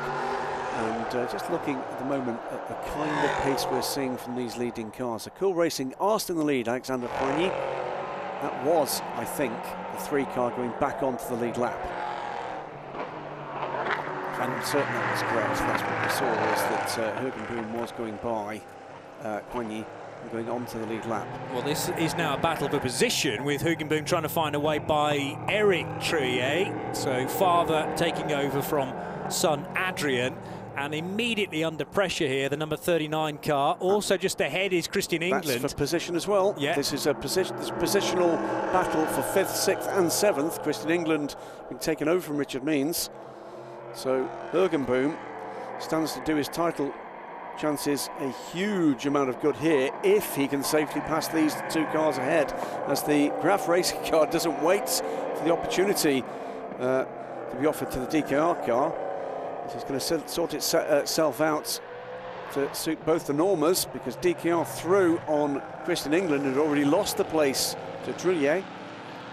So now sandwiched between the two is Hugenboom, and sort of toying with a little bit of disaster here. They don't want to be in amongst traffic for too long. Remember, a top 7 finish would do it as far as the championship is concerned, but it's very easy to knock a corner off your car in amongst traffic and in amongst so much spray. Eric Trier just up ahead. Leonard Hugenboom needing to bide his time. Oh, he's way wide coming out of Blanchemont corner, and then up towards the bus stop. Still in line from the Graf car. Hugenboom maybe spots his chance. Doesn't need to do this. two abreast into that corner. There's a bit of contact, I think, because I think you're right. There's maybe a smidge of bit of damage now on the left-hand side. Hugenboom pressurising Trouillet. This position would be absolutely fine. 6th place. Maybe the thing going through his mind is I'm safer in front of Eric Trouillet. Yeah, he's done that. And he now gets the move done, but there's definitely a little bit of damage on that front left corner. Twitching all the time, Eric Trouillet, out of La Source, scrambling around for grip. And 7th place, therefore 3rd of that little group of 3 cars, is the Christine England car. There wasn't contact. That was my mistake. No touch. It's a little bit of sponsorship, actually, that I was confusing for contact. So point to be confirmed, remember, is that they only need that 7th if the 79 wins. Yes. Good point too. Now, at the moment, that result is 1 minute and 36 seconds back. Colin Noble is attacking a 1 minute and 46 second gap with Ross Warburton and Alexander Poigny ahead of him. He is much quicker than either of those two drivers, to the tune of 7 seconds a lap on the leader, Poigny, at the moment. So looking pretty good for a race win, potentially, for the Kyrgios-Nielsen crew. That is within range. But Hugenboom looking very comfortable indeed. Poigny, Warburton, Noble, the top 3, Cool Racing, RLR M Sport and Kyrgios-Nielsen, but the fastest of the 3 should be Colin Noble, and the initial lap times would suggest things are in favour now of the Edinburgh-born driver. Meanwhile, up the inside comes Giacomo Piccini, having taken over the number 8 Kessel Racing Ferrari from Sergio Pianazzola, and this car still 11th overall. Yep, now 10th, I think. I think that was a change for position. I think he's just gone past Damien Delafos for 10th position in the 65 Graf Norma. That's a great effort again, and it's just the case that these GT3 cars have more mechanical grip than the LMP3s that are far more reliant on the downforce, of course, and that air flowing over the car. If it doesn't do so at such a rate of knots in these wet conditions, then the GTs all of a sudden are more favourable. Let's grab this opportunity to have a word with Alex Capadia, who's down in the pit lane with Charlie George. Well, Alex, it was fairly hairy conditions out there. You were in the unique kind of situation of being one of the pros. How did you find it? Exciting, interesting, to be fair. We sort of banked on it being dry today, so we'd gone for quite a low downpour setup to try and help us overtake, which wasn't ideal out there, but it was good fun. And now we've just put a bit more wing on for Ross to try and get it back to where it needs to be in the wet. So hopefully he can go out there and keep us up there. Now, there's been some discussion about the driver time remaining for Ross now. What's your take on that? So my understanding is we have to come into the pit lane and cross the timeline on the entry to the pit lane by 65 minutes, which I believe we did. So I think we were legal. Has Ross got much experience in these conditions? Well, unfortunately, he had to go back to England between the test day and the Friday morning session where it was wet. So it's actually the first time he's driven in the wet. So could be quite interesting for him. But he drove here last year in the wet, but it's a different beast this year. Good luck. Thank you. Thank you. Well, let's wait and see. I mean, well, let's hope he's right. We don't want to see anybody losing out on a race finish. But that's not how I read the regs, because it says minimum drive 55 minutes. We'll wait and see what happens there. But this isn't a strategy that's, from RLR to say we'll keep the car, we'll keep Alex deliberately at the wheel of the car for slightly longer. They are trying to get this car home under the regulations. So we'll see how things are read by the race director, Eduardo Freitas, and obviously the RLR M Sport crew. Down the Kemmel Straight with 47 minutes to go goes a battle for, well, there's the Ferrari with the pink detailing on the nose, and it's tucked in behind Marc-Antoine Danilou again. 9th and 10th positions on the road, and is the car up ahead also in the fight? That might be the Christine England car. No, I don't think it is. Not, that's 24. Okay, so that's the leader. Alexander Poigny, who would be wise to let these cars through, actually, because they're not racing for position here. These are cars a lap down, so effectively trying to get that lap back again, which Marc-Antoine Danilou does now. And the Ferrari almost running into the back there of the overall race leader. Alexander Poigny struggling for any sort of traction. These are the two leaders together, and potentially, the one car there that can take the title here, and the other car can't, because it's had a bit of a nightmare season. But 12th in the championship, and this would be a first win of the year, first podium of the year. with the best result prior to now of 4th spot. Meanwhile, at the end of the Kemmel Straight, Joop van Uitert trying to dart up the inside there of Matteo Cressoni, and the door was slammed shut in the Dutchman's face, so he has to bide his time once more. 14th at the moment for Joop van Uitert, 13th in LMP3 after a traumatic opening part of the race for John Ferrano, looking to do what he can to get back onto terms. That would have been a move for position as well, although those cars are obviously in different classes.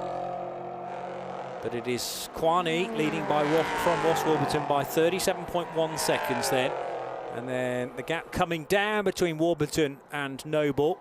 10 seconds a lap. Yeah, so you look at 48 seconds as the difference at the moment between car 79 and 59 and think that's a huge gap, and it's going to come down at a massive rate of knots. And Joop van Uitert on the ragged edge of adhesion there, finding the other RLR M Sport car of Ross Warburton. So Joop van Uitert about to unlap himself as well on the second place runner, Ross Warburton. They are virtually nose to tail. Ross, hopefully sensing that the sister car is right behind, will give Joop van Uitert racing room. And it's the Uitert-backed car then, driven by the young Dutchman, who will no doubt try and get by at the bus stop chicane. Ross Warburton, yes, gives him plenty of room there on the run into the corner, and will now swing. They both will swing right and left through the bus stop. And that's so difficult. Everything's steamed up, mirrors, windscreen, very busy up there. All you're really seeing in your mirrors is just a ball of spray with maybe the hint of a headlamp. No clue, unless you're very, very lucky as to which car it is that's coming. You're relying on whoever it is talking to you in your headsets to give you that kind of information. So Ross has let him go. Away goes Joop van Uitert. And there may not be in this scenario any blue flags either, because the 59 is ahead of the 14 in this scenario. Yep. Has been taken over by a faster driver, and it just so happens that that car wanted to unlap itself, but very little time lost by either runner, and both are unskirmished. It's still just as wet as it was maybe an hour or so ago. 43.5 minutes to go. And keep an eye on those gaps, by the way. Kwani at the moment 40 seconds clear of Ross Warburton. It's almost equidistant now, with Colin Noble a further 40 seconds back. In terms of the lap times for those three, 2:47 last time around for Kwani with some traffic, 2:52 for Ross Warburton, 2:39 for Colin Noble. So Noble is on the charge. He's bringing with him James Littlejohn, who's about 16, 17 seconds back from the team car, the two Ikuria Cross cars in 3rd and 4th. But the bigger news for the championship is the DK Engineering number 3 car in the hands of Leonard Hürgenboom is the next man back. He's 5th, he's 24 seconds back. He's catching both of them, but not very quickly. And that is the best placed Norma M30 currently as well. Hürgenboom having recently got by Eric Trurier, who's also driving a Norma. Christian England 7th in the standings, with Nico Molina for DB Autosport now 8th ahead of Marc-Antoine Danilou, and incredibly still the GT3 leader is in the top 10. Through Blanchimont then comes the number 24 car, the race leader, with 65 tucked in behind, and that is a car again of Damien Delafosse, a little bit quicker in this stage of the race than the race leader Alexander Kwani. Let's see whether those places are reversed on the main start-finish straights. Good drive out of the bus stop chicane from Kwani, the race leader. Delafosse with company as well. Dino Lunardi tucked in behind in the Motorsport 98 car with the Panini sticker album backing this weekend. They switch places. Do they know? That is a battle position behind the class leader, the race leader, by the way. The 65 and 98 are battling for 11th place and indeed 10th in class. Yeah, and Lunardi going quicker in that car than it has managed all race, with a personal best for the car through sector 1 for Lunardi. So currently 12th position, chasing 11th spot, and they have the race leader overall just ahead. They're fanning out into all sorts of different trajectories. I was about to say the 65 must go straight on, it can't get turned in, and that will give the place then to Dino Lunardi, although obviously the 65 continues good speed through that runoff route. Didn't lose much, did he? No. No, absolutely not. I would have had to concede the place had he stayed out in front, got the front left wheel on the curb. Well, it was already a bit sideways before that. It was very lucky to keep that in a straight line, relatively speaking. And what chance of it slamming to the right and into the side of the race leader? Right.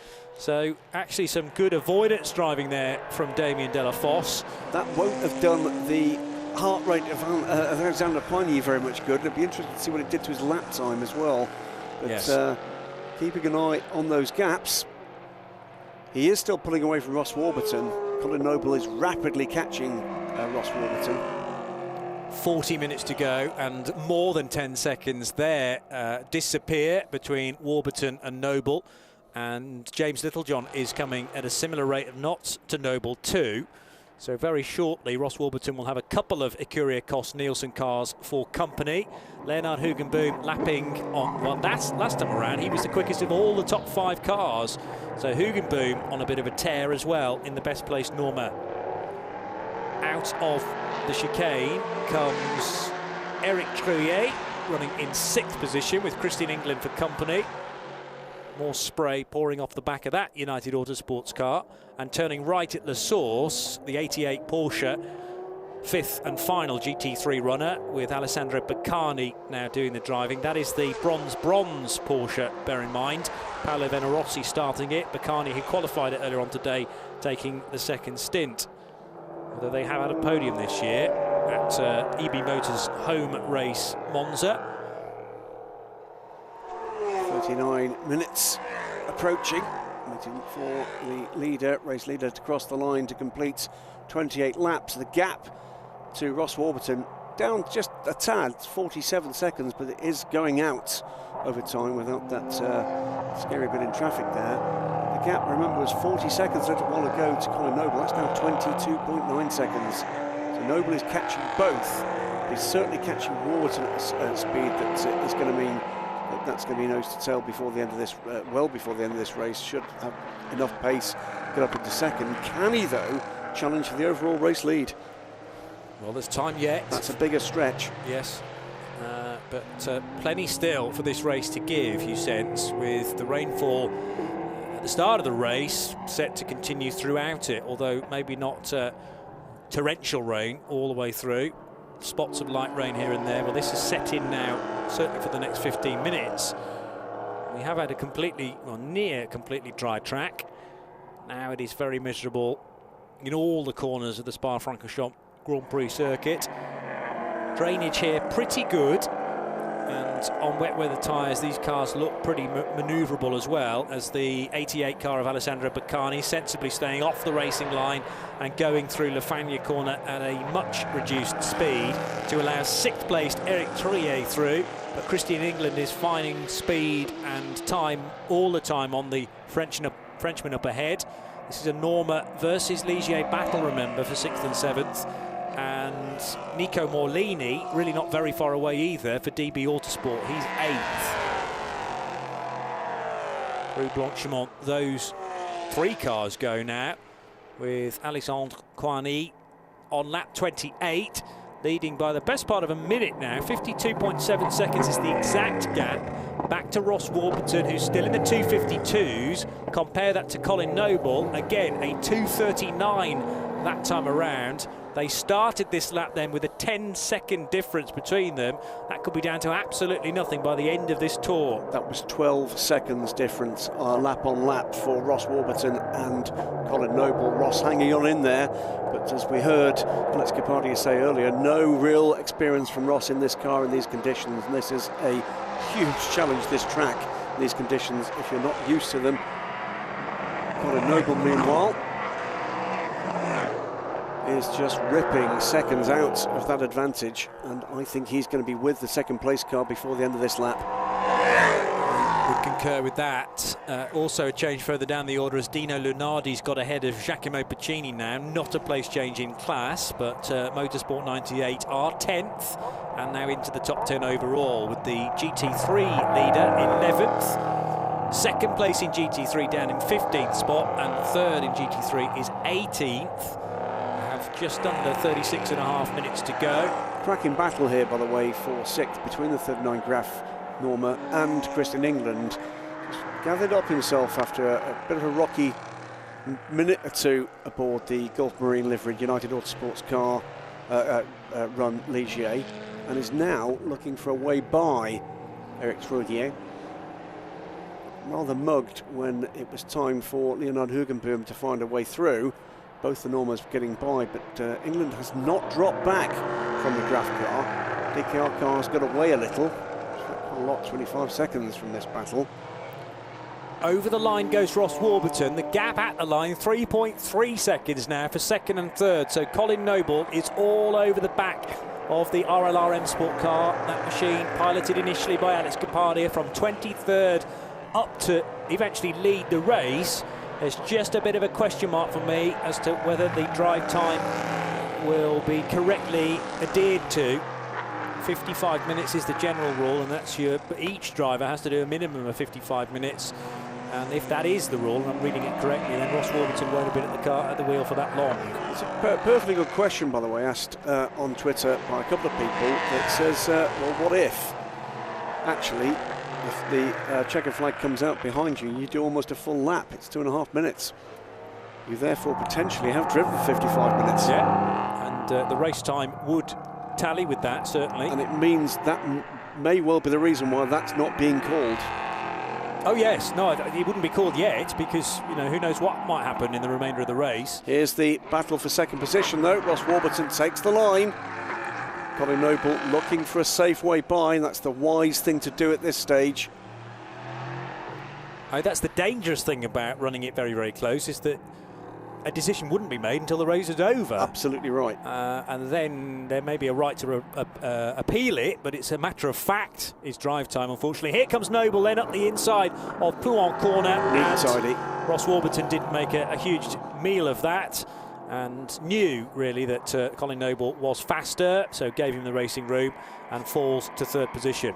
56 seconds is the gap for the leader now. We'll keep an eye on that one. But as we do that, let's get a word of maybe the mood in the camp down at Kessel Racing. Charlie George is down there right now. Yeah, I'm down here with Sergio.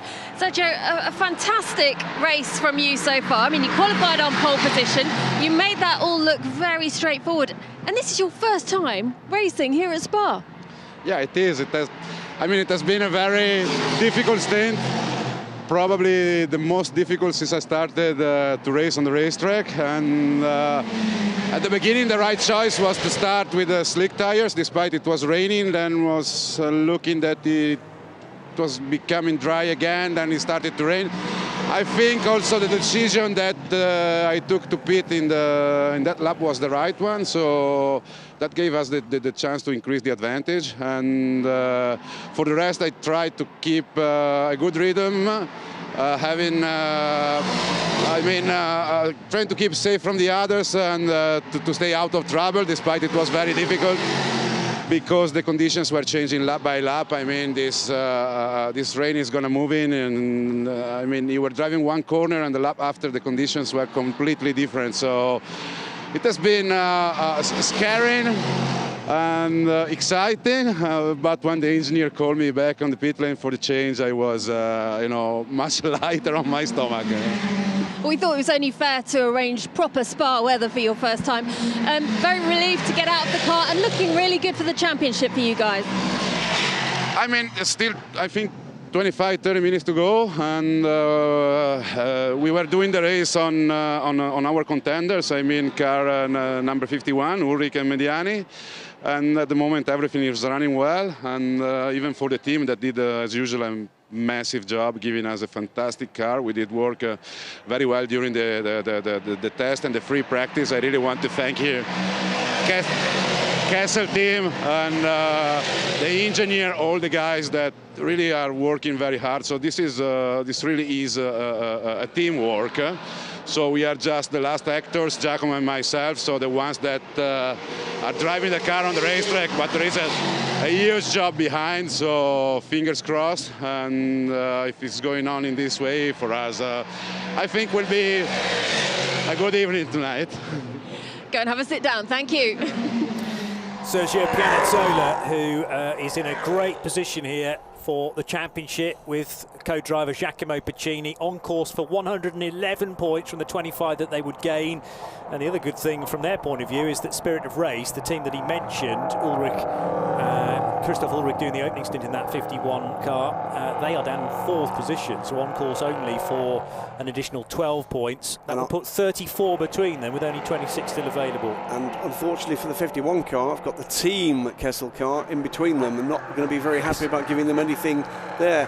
That looked a very easy pass in the 39 car. Has the 39 got a problem, or did he just make a bit of a mistake there? He's lost a lot of momentum, and I think he's about to lose another place here to the charging number 20 car. Nicola Manini is about to go by as well, so the 39 car just seemed to stumble. Interesting. Well, we've seen plenty of that in this race so far, some unexplained moments for the odd few. The other driver, by the way, in the 51 with Christoph Ulrich is Maurizio Mediani, now at the wheel, and a big happy birthday to Mediani, who's celebrating 50 years young. Is he? Yesterday. Fabulous. Yes. Very nice guy, Maurizio Mediani. We've got Colin Brown, 30 years old today, and Mediani, 50 years old yesterday, as there was a change. That is the change for 7th position, I think. It is 7th position. Graf car drops back, up to 6th goes Christian England. So, just into the final half hour, Alexander Coigny still leads, under 50 seconds clear now of Colin Noble. Noble closing by about 5-6 seconds a lap. Pretty tight that, with a 50-second gap. Ross Warburton is dropping back into the clutches of James Littlejohn, and Littlejohn is with him now. That's the battle for 3rd between the 59 RLRM Sport and the 2 Kyrgios Nielsen car. Then a further 14 seconds back is Leonard Hugenboom in the DKR Engineering Norma. Number 3 car. Littlejohn, by the way, as I speak, does go through into 3rd position from Kyrgios to 3 now. They need to be 7th if Noble can win. If Noble, well, either way, as things stand right now, DKR Engineering are in a championship winning position. Christian England, though, is pushing on. He's, as we say, back past the number 39 Graf car. DP Autosports 20 is also past the 39 car. So it's England from Molini from Trullier, then Dino Lunardi, who is charging along and is catching Trullier pretty quickly right now. Completing the top 10, it's the second of the Graf cars, number 40 cars, with Daniello there. 11th is the championship leader, and, well, at the moment looks on the way to that win for the championship, the number 8 Kessel Racing car, Giacomo Piccini, ahead of Matteo Cressoni in the number 50 Kessel car, and the number 77 Kessel car with Andrea, older brother, Giacomo Piccini, to wheel there. And there is the 59 Ross Warburton car, now running in 4th position, started by Alex Capardia, remember. Car 59 just working its way through Le Fagnes corner, 0.2 of a second off the back of James Littlejohn. You still can't see anything down the Kemmel Straight, but then emerging into sight at the very last moment is Marc-Antoine Danilou. In the 4th of the Norma M30s, we've got Normas in 5th, 7th, 8th and 10th currently. And here is Giacomo Piccini, keeping it off the curbs, keeping it off the white lines. That's the sensible thing to do in these horrible conditions. He doesn't need to put in supersonic lap times, just neat and tidy and solid. And that will see them grab a championship. And with it, an invitation to the 2019 24 Hours of Le Mans, which will be a first ever for Kessel Racing as an individual entrant. Graham thinks that they might have had input into a car and maybe several cars in the past, under the guise of another entry. I have a feeling they handled his Scuderia Corsa car at Le Mans a couple of years ago. That's likely, certainly. We do see that quite a lot, actually, with teams preparing cars but under different entry titles. So there's a chance that Kessel Racing have done that in the past. It'd be nice to see them as a proper full Kessel entry though next year, if indeed they can do it. And the other Kessel car, this number 50 machine, driven by Matteo Cressoni then, running around in 2nd position. It's back to Kessel Racing 1, 2, 3, the 3-time winners of the Gulf 12 Hours of the Swiss squad. Sadly, of course, with the non-starting number 71 Ferrari, That took a significant chance of a win for AF Corsa out of the scenario. A car crashed by Pier Giuseppe Perezzini earlier on today in qualifying in a very, very unusual moment where the car just snapped left with absolutely no warning for the Italian, and stunk for me of a massive failure on that Ferrari, or maybe fluid being leaked onto a tyre. The car speared left on the Kemmel Straight of all places and straight into the barrier, and was not repairable in time for the race. So that took the 71 out of the equation, and we were left with the EB Motors Porsche or the Spirit of Race Ferrari as a car that could beat Kessel to this race win. 21 now retirement. That's the DB Autosport car, Jacques Wolf. We never saw Jacques' co-driver Nicolas Schatz at the wheel of that machine.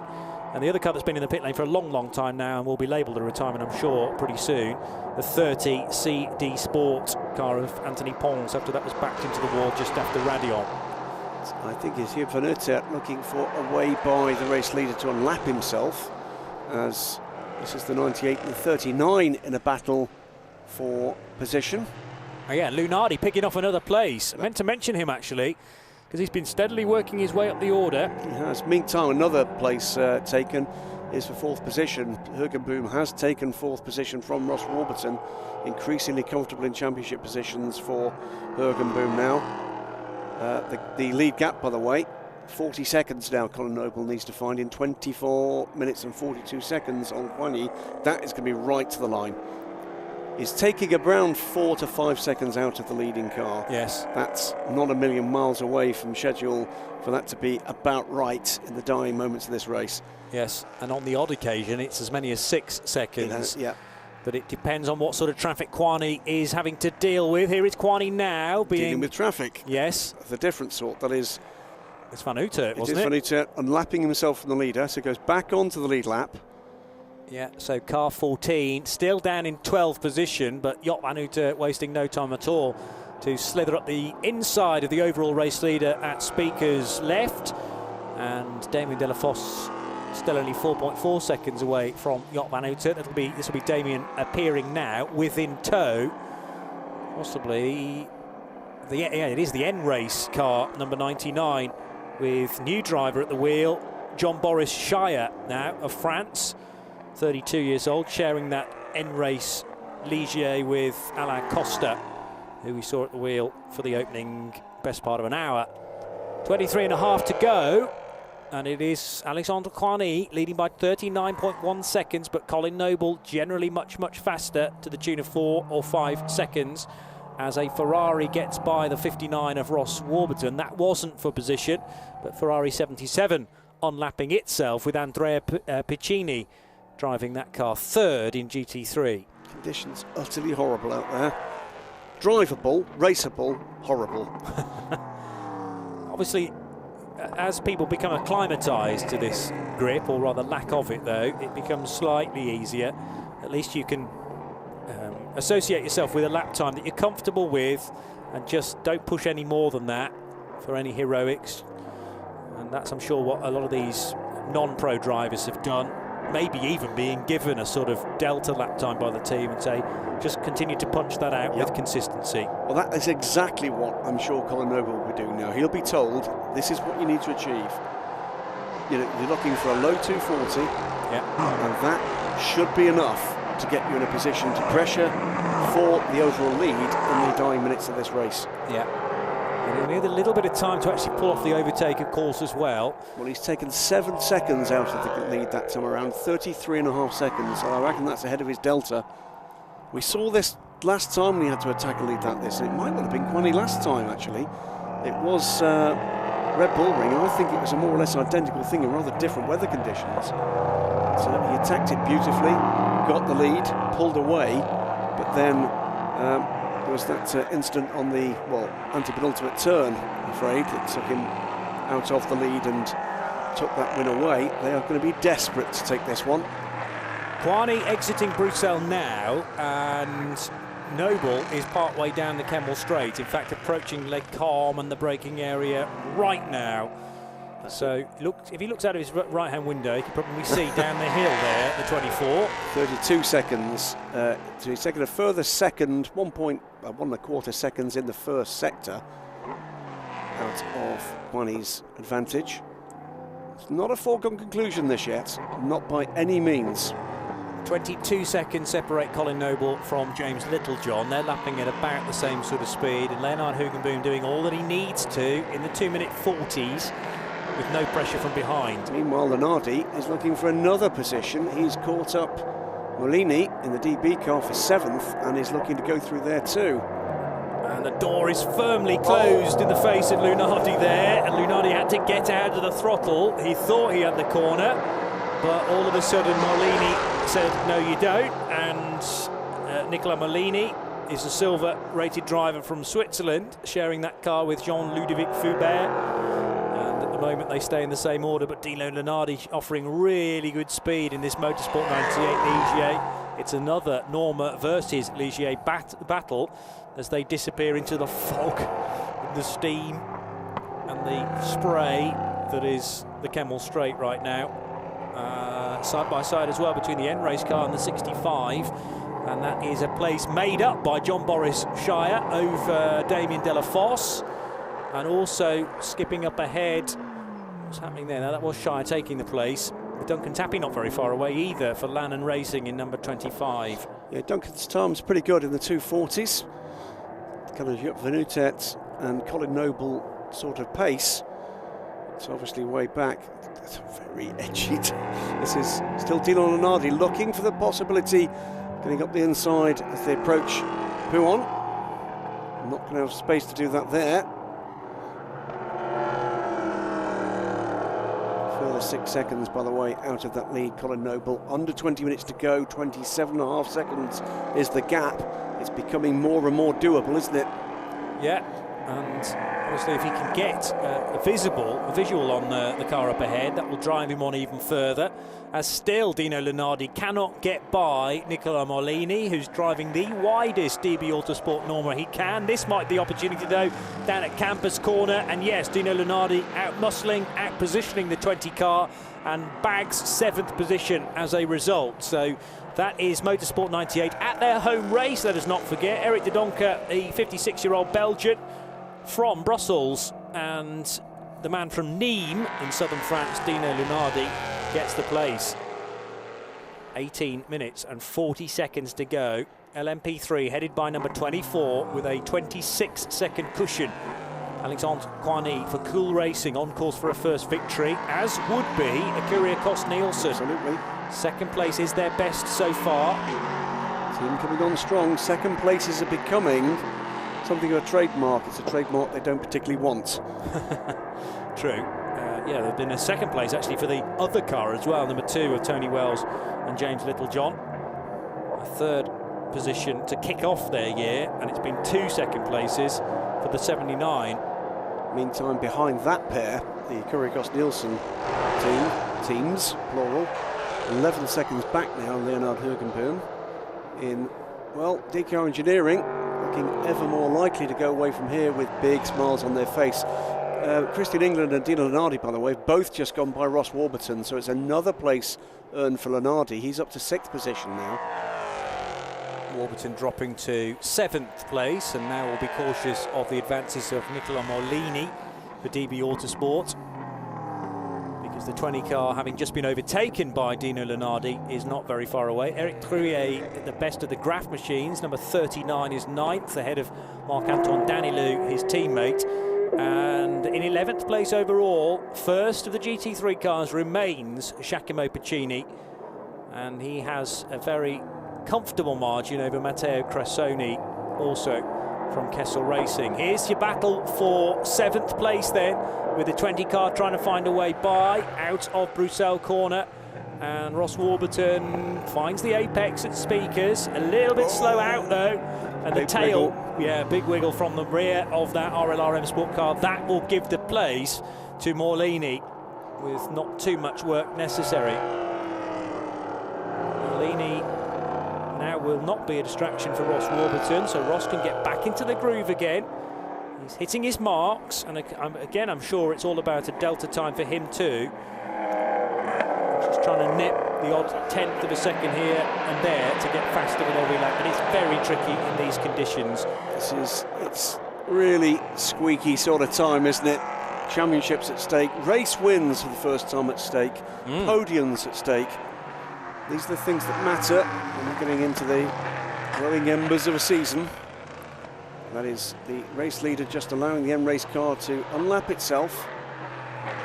So John Boris Shire is through and on his way. Little doubt in my mind that the Cool Racing team will be trying to time this back if they possibly can, giving Alexandre Coigny the best target they think he can achieve to try to take this race right to the end. The gap, though, is 20.5 seconds. We have 15.5 minutes to go. So there's still sufficient time for Colin Noble to reel in Alexandre Coigny and really make Cool Racing work for this victory. That's why Coigny is staying out of the way of any trouble with traffic trying to lap him. Doesn't want to cause any unnecessary delay with defending to traffic that isn't even on the same lap as him. You might as well give them sufficient room to get by. Oh, big sideways moment there for Leonard Hugenboom. 4th position is good enough for the championship. Even if the 79 of Colin Noble were able to catch and overtake Coigny, this would be sufficient. But pensive moments here for Jens Pettersson, who is, well, cannot take his eyes from the screen there at DKR Engineering. It's another almost 6-second gap on the last overall lap for Noble on Coigny. The gap now 16 seconds with 14.5 minutes to go. So Coigny about to cross the line in number 24, and pursuing is the 79 car, having to deal with traffic in a moment or two. So 24's already through that traffic. Colin Noble now got 3 cars up ahead of him that he'll have to work his way by, and carefully. In fact, it's 4 cars right in front now between he and La Source corner, so a very crowded house immediately in front of him. One of those cars is a Kessel Racing Ferrari, but not the class leader, the machine's second in that division. Just as Colin's clearing La Source, up over Radion goes Alexandre Coigny. It's getting close. Here's Giacomo Piccini leading the GT3 part of the race, and a race win would do irrespective of other positions in the GT3 category. So they're doing all that they need to at the moment to get this championship sealed up with a round to spare. And it's a Kessel Racing 1-2-3 as we go. Spirit of Race 4th with Maurizio Mediani, and Alessandro Beccani completes the GT3 lineup in the EB Motors Porsche. The car started by Paolo Venerossi. They are a bronze-bronze combination. But the car that is 12th in the championship coming here to Spa leads the way in LMP3. An unlikely result were it to get there, but there's now only 11.8 seconds between Coigny, the race leader, and Colin Noble in second. That's because the previous lap cost Coigny a 2:48 as opposed to a 2:40.4 from Colin Noble. But you're quite right, Johnny, there is still the question of traffic. Quite which of that traffic is going quicker than the leader at the moment, we're yet to see. Yes. It might not be all of those cars that need to be dealt with. Well, there are 2 cars that Coigny will have to deal with very shortly. One of them is the 88 Porsche from EB Motors. The other is the Motorsport 98 car, which I don't think he's going to catch, actually, because that's being pedalled very sweetly indeed by Dino Lunardi. But it's all about where Colin Noble is in amongst traffic that is going about the same sort of speed as him. One of them's a GT car, so he'll be able to get past the 50 Ferrari relatively easily, and might have already done that. No, still tailing the 50 car of Matteo Cressoni. This is the critical point. He has lost some time in traffic. He's lost 3 or 4 seconds on his regular lap time in traffic. He's still catching the leader. It's under 10 seconds now. So this is the critical point for Colin Noble. He cannot afford to lose this time. Well, that was Cressoni going through. Meanwhile, this is the Lannon Racing, Norma. Oh, running in the back of the 99. Yeah, absolutely. Forced error, if you like. Twitched, lost traction, and just clattered the side at the rear of the other car. The point I was going to make here, Johnny, is this is part of the transition for a young professional, isn't it? If you can keep your head, in traffic in these awful conditions and keep to the programme. Yes, you're going to drop a little bit of your rate of closing, but don't make the mistakes. Take the opportunities where and when you can and still win the race. That's a breakthrough drive. Yeah, certainly is. 9.2 seconds now, the gap. Duncan Tappy having the moment with Jean-Boris Shire, the Frenchman, for end race, and there's now damage being carried by car 99. Quani's pace is going off. That's another lap in the 48 for Quani.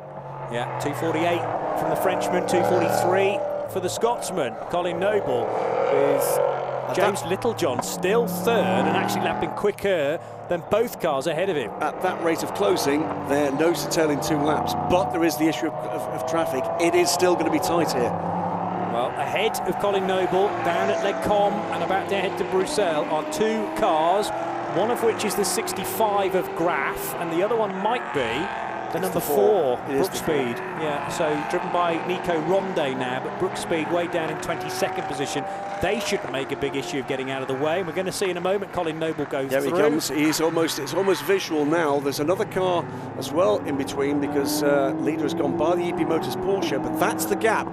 Underneath the Dunlop banner there was the leader coming across the around the apex of what we think is now the Jackie Hicks corner was Colin Noble. Yeah. So 7.8 seconds is the gap. We're 10 minutes to go. That's the 22 car of Matt Bell, which is also, there's a car off. There's a car off the road. Now, which one is that? It might be Brookspeed, actually. It's a single-digit number, I reckon. And let's check them through the speed trap. There is a yellow flag at turn 11 to cover that moment. I just want to make sure we can call 24 through here and that it wasn't the race leader. 24 due into the final sector at any moment. We're still waiting for 24 to appear. It's not appearing, Graham. Oh dear, 24. It's 24. It is the 24. The leader. Dear me. And you can see the disconsolate look there of Alexandre Quani. He doesn't want to even talk to the marshals. Oh dear. Backing Poor it into the Alexander barrier. Quani has destroyed the back end of that car. He loses it at Pouon. It had gone before the apex of the turn. And that's a big hit. hit. Oh dear.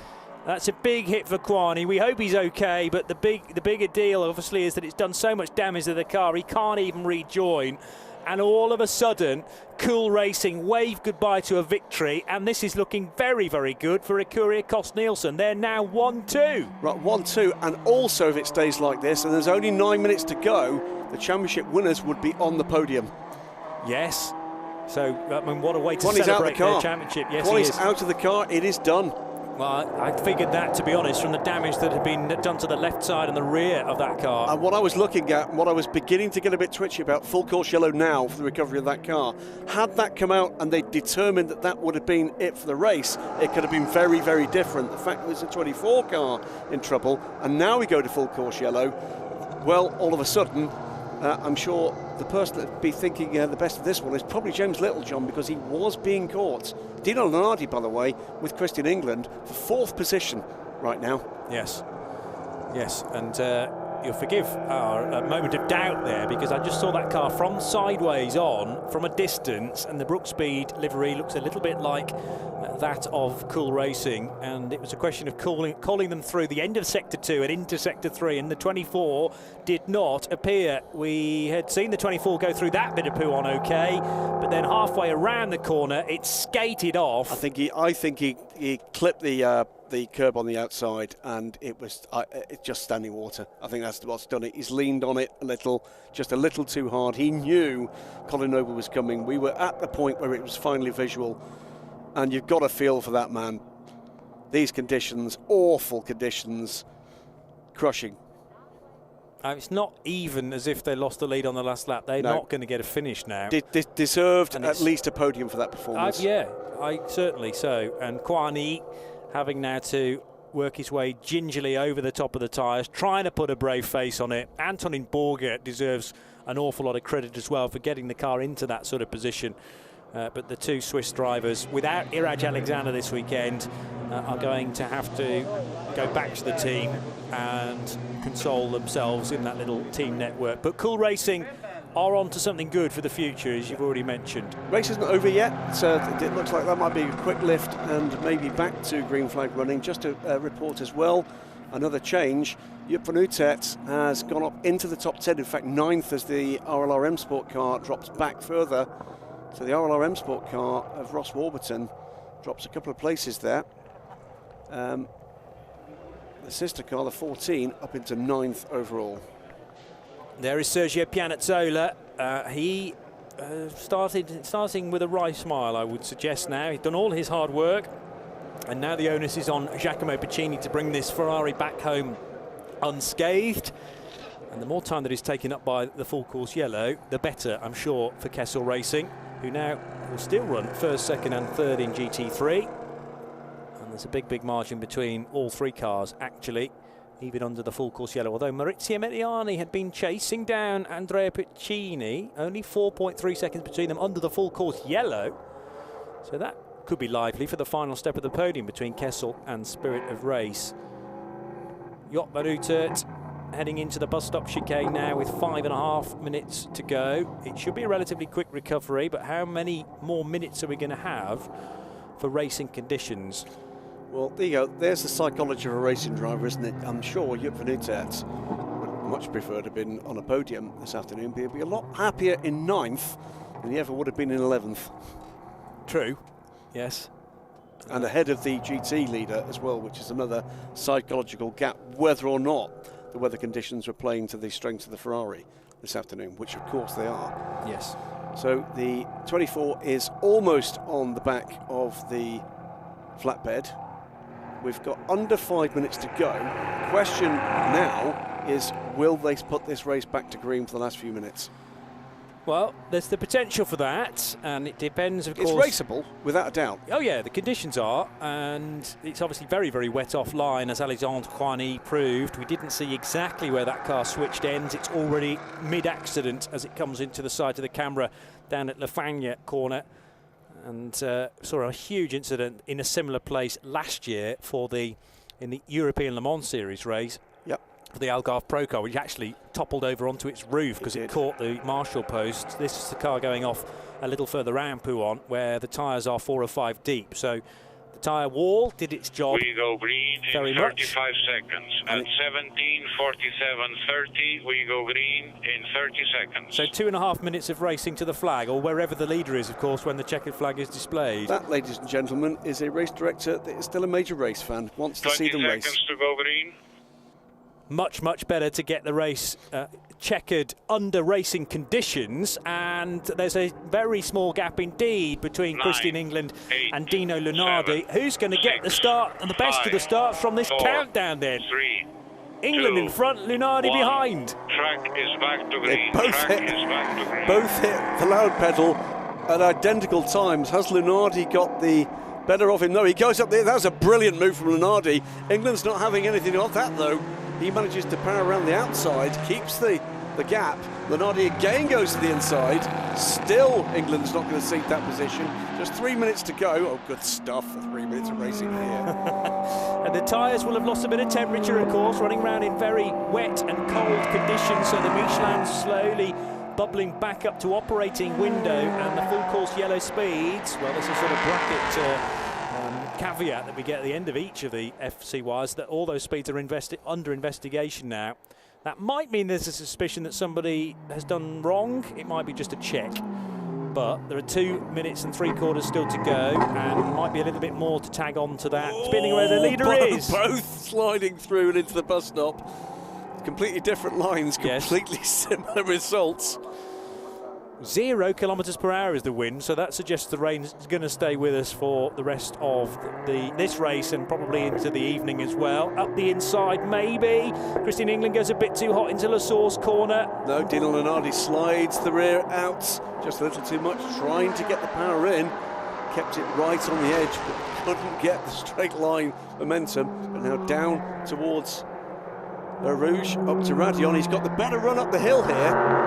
This is the places just off the podium, remember, 4th and 5th places, and Christian England, yes, didn't get as good a drive out of Radion as the Motorsport 98 car from Belgium, remember, and flying the Belgian colours. Can Dino Lunardi of France get in front of Christian England? Not there. How about here? Not there. England again nowhere near the apex, but he seems to make that route work, I suppose, because he's staying away from all the standing water that is on the inside of the turns. Dino Lunardi happy to run through there and realise there's not as much grip as on the higher lines. Into Bruxelles corner again. The Motorsport 98 car is on the attack, but Christian England deliberately going very wide. It's tight. Oh, just kept away from the side of the car. Christian England.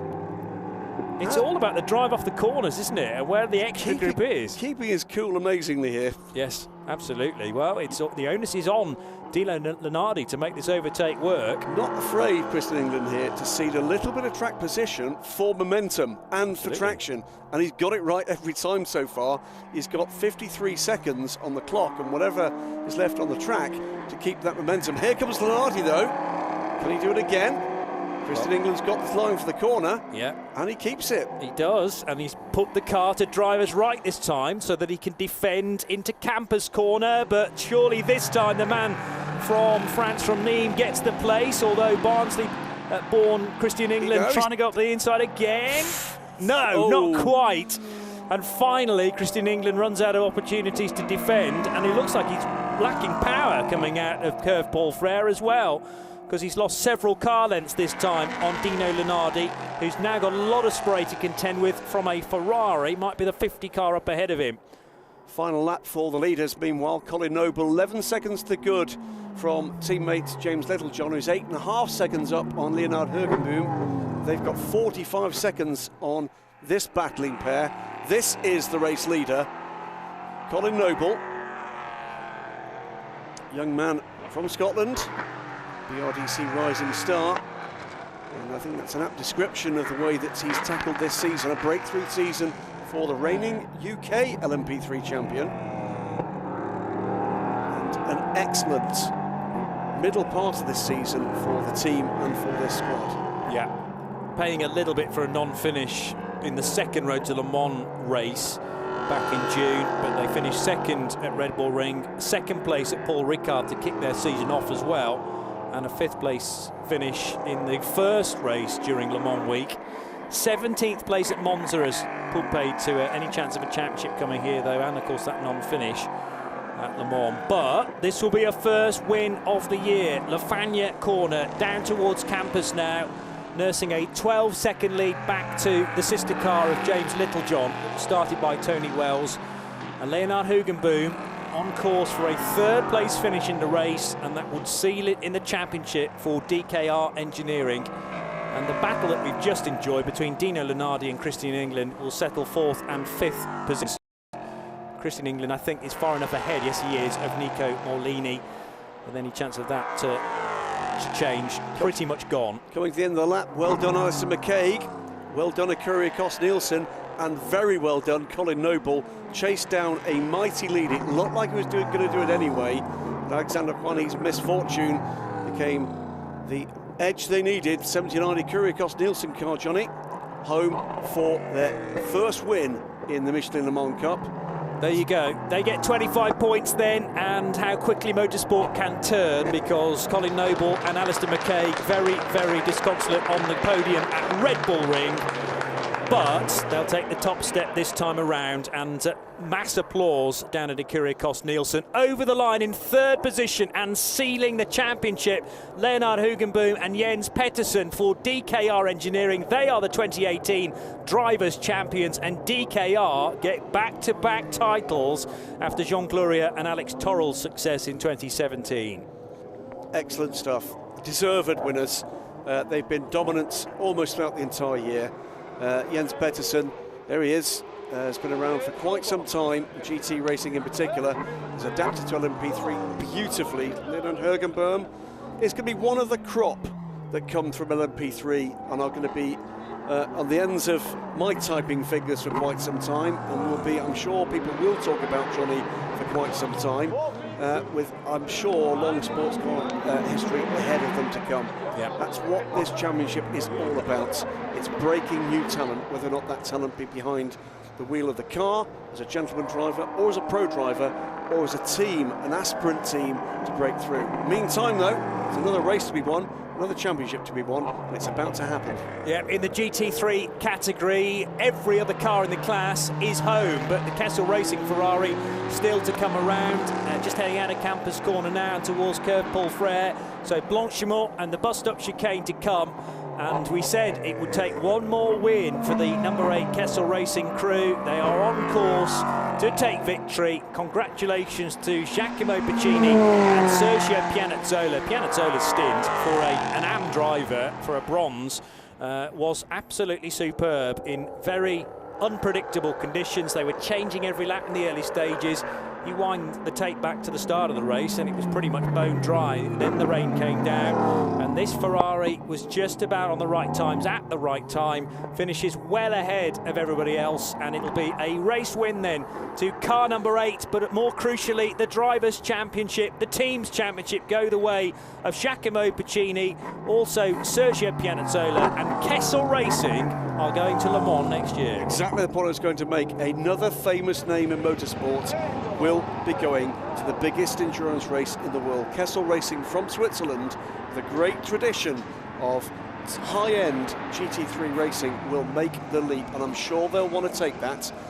So the efforts of the number 8 crew this season have paid off. Let's wait and see exactly what the plans of Ronnie Kessel and co. Roger Bennett there from Ecuricos, no mean motorcycle racer himself. A little bit of wise counsel to young Colin Noble. He'd be delighted with that, absolutely correctly delighted. Yep. And he's had to wait a couple of months since the disappointment at Red Bull Ring, but it'll be a very different expression on the face of both drivers, Alistair McCaig and Colin Noble, this time on the podium. Here's the race-winning and championship-winning Ferrari number 8 then. Congratulations to Ronnie Kessel, as you say, and Tiziana Borghi, who are the principals for the Swiss team. Came here with 3 cars in the championship. They actually bag a 1-2-3 as things turn out. Second place going to Matteo Cressoni in the number 50 car.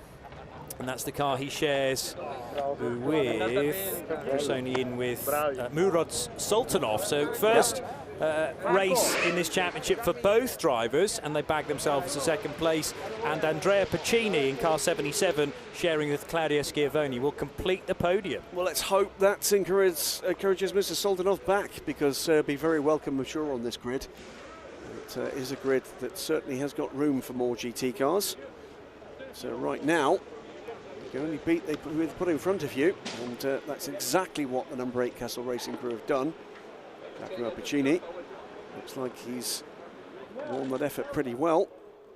A man who has had history in the Le Mans Series and ACO Rules Racing in the past with LMP2 machinery, Racing Box and their Lolas back in the day. Yep.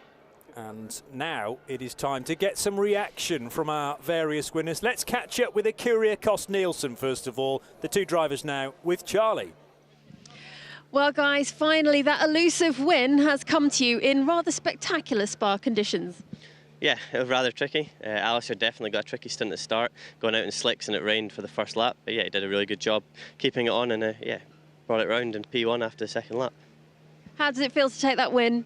Yeah, it's been a long time due, but you know, Colin and I did a good job, kept out of trouble and got it to the end of the race. So really enjoyed it in the wet and changing conditions. The car was absolutely fantastic today. Congratulations, well done, guys. Thank you. Delighted for them. It's a famous name, Ecuricos, of course. Multiple Le Mans wins to the credit of that historic racing brand. Nielsen Racing, their new partners. Johnny? Yeah, and here is confirmation of a 1-2 finish for that squad. We heard from Alistair McCaig second and Colin Noble initially in that interview. 13.7 seconds the deficit then at the flag, but DKR Engineering sealing the championship with a 3rd place finish. Anything in the top 7, even if the 79 won the race, would have done. Dino Lunardi, cracking run through the order to finish 4th ahead of Christian England. And now let's hear from our GT3 championship and race winners, Kessel Racing. Well, Giacomo, congratulations. An incredible race, incredible conditions, but most importantly, you are GT3 champions. Yeah, we are. I'm so happy. The race was one of the most difficult of the season because of the condition. Sergio did an amazing job. He came in at the right moment. He decided by himself when to change the tires, and it was the right moment. Then the pace was good. We can gain a good advantage, and I just had to administrate in the second part of the race. It was not easy because the track was really wet, so we are really, really happy and proud of Kessel team that did, as usual, an amazing job. Well done, guys. Fantastic work. Enjoy celebrating. Thanks. Giacomo Puccini chatting to Charlie George, and here is confirmation then of the finishers in the GT3 classification. Kessel Racing 1, 2, 3, 8, winning from 50 and 77. Spirit of Race just missing out on the podium, and in 5th place, the 88 EB Motors car of Paolo Venerossi and Alessandro Baccani. Let's have a look back then on what this race offered us, and it feels like a completely different day when it started with no rain at all, although it was damp in places, as proved by the 2 cars that started on the front row. Tony Wells very wide, Michael Benham also well and truly off the road, and a half spin for Adrian Truyer. Thank goodness he wasn't collected by anybody. Also a spin for John Ferrano in the number 14 white car, and then Benham went off big style at the top of the hill at Radion, backing it into, thankfully, some very deep tyres there, and that cushioned the blow somewhat. The 25 car was able to continue, but then knocking chunks out of each other were various other runners. There was a spin here for Jens Pettersson as well, and we feared the worst for the championship leader. Thankfully, he was able to rejoin, again, without anybody piling into the back of him out of the speaker's corner, that left-hander after Bruxelles. The rain started to pour then, and it was side-by-side action for the DB Autosport car, overtaken by an Courier-Kost-Nielsen machine. Here was Jens Pettersson with the first of a couple of moments we saw a moment or two ago, but there was also a spin at Pouhon corner as well for the German. This big moment for Anthony Parr for CD Sport, as the Spanish crew saw their car backed into the concrete wall, sadly, and there was only one winner there, doing damage to the rear left corner. It had to limp its way back to the endurance pit lane. And Jens Pettersson again battling with the United Autosports car there in the early stages of Richard Mines. Down towards the first corner, the scene of plenty of action, as it so often is here at Spa. This was Pettersson battling away with Adrian Truyer as the young man tried to recover the situation. A very squirrely moment indeed for Damien Delafosse, under-braking into Le Com corner. Thankfully, any contact was avoided, and Colin Noble set about his task stoutly after taking over the car, because he had cars to overtake, including Ross Warburton and many others too.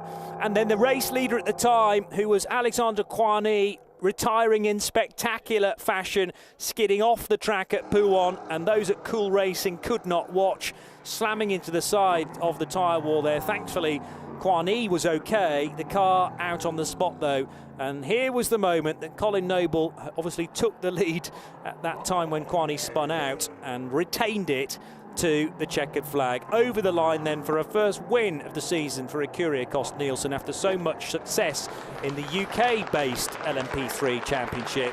They taste victory for the first time, though, at Michelin Le Mans Cup level. And Leonard Hugenboom doing all that he needed to do, finishing 3rd on the road, sealing the championship for the 2nd year running for DKR Engineering. It's a championship victory for Kessel Racing as well, who win the invitation to the 2019 running of the 24 Hours of Le Mans. And here is confirmation of how the points then finish at the end of round 5. One more to come in a month's time at Portimao. 42 laps completed, though, by the eventual race winner, Courier-Kost-Nielsen, number 79. That's the car of Colin Noble and Alistair McCaig. They win from teammates Tony Wells and James Littlejohn, and it's the DKR Engineering duo of Jens Pettersson and Leonard Hugenboom who finished 3rd, ahead of Eric De Donker and Dino Lunardi's Motorsport 98 Ligier, and Richard Mines and Christian England in the top 5 for United Autosports. And then in 6th position, the 39 car of Eric and Adrian Truyer. There, though, are the winners for DKR Engineering. Championship-wise, we'll see them on the podium, which is great to see. And the T-shirts were already being prepared down at DKR Engineering. They've been liberally spread around the team. And the podium is mere moments away then to be called onto the 3rd step. Will be Jens Pettersson and Leonard Hugenboom will not think about the championship just yet. On this race in isolation, they finished third and top Norma after a really good stint from both drivers. Yes, a few offs for Jens Pettersson, but there were plenty of other people falling off the track at that sort of time. And this young kid, Leonard Hugenboom, still only 18 years old, another potential star of the future. The second step then going the way of James Littlejohn and Tony Wells. And they leap across the top step to celebrate with those from DKR Engineering. But the win goes to Colin Noble and to Alistair McCaig, who round the corner now, shake hands with their teammates, backslapping from Tony Wells. And we will hear the national anthem of the winning team, Kyriakos Nielsen.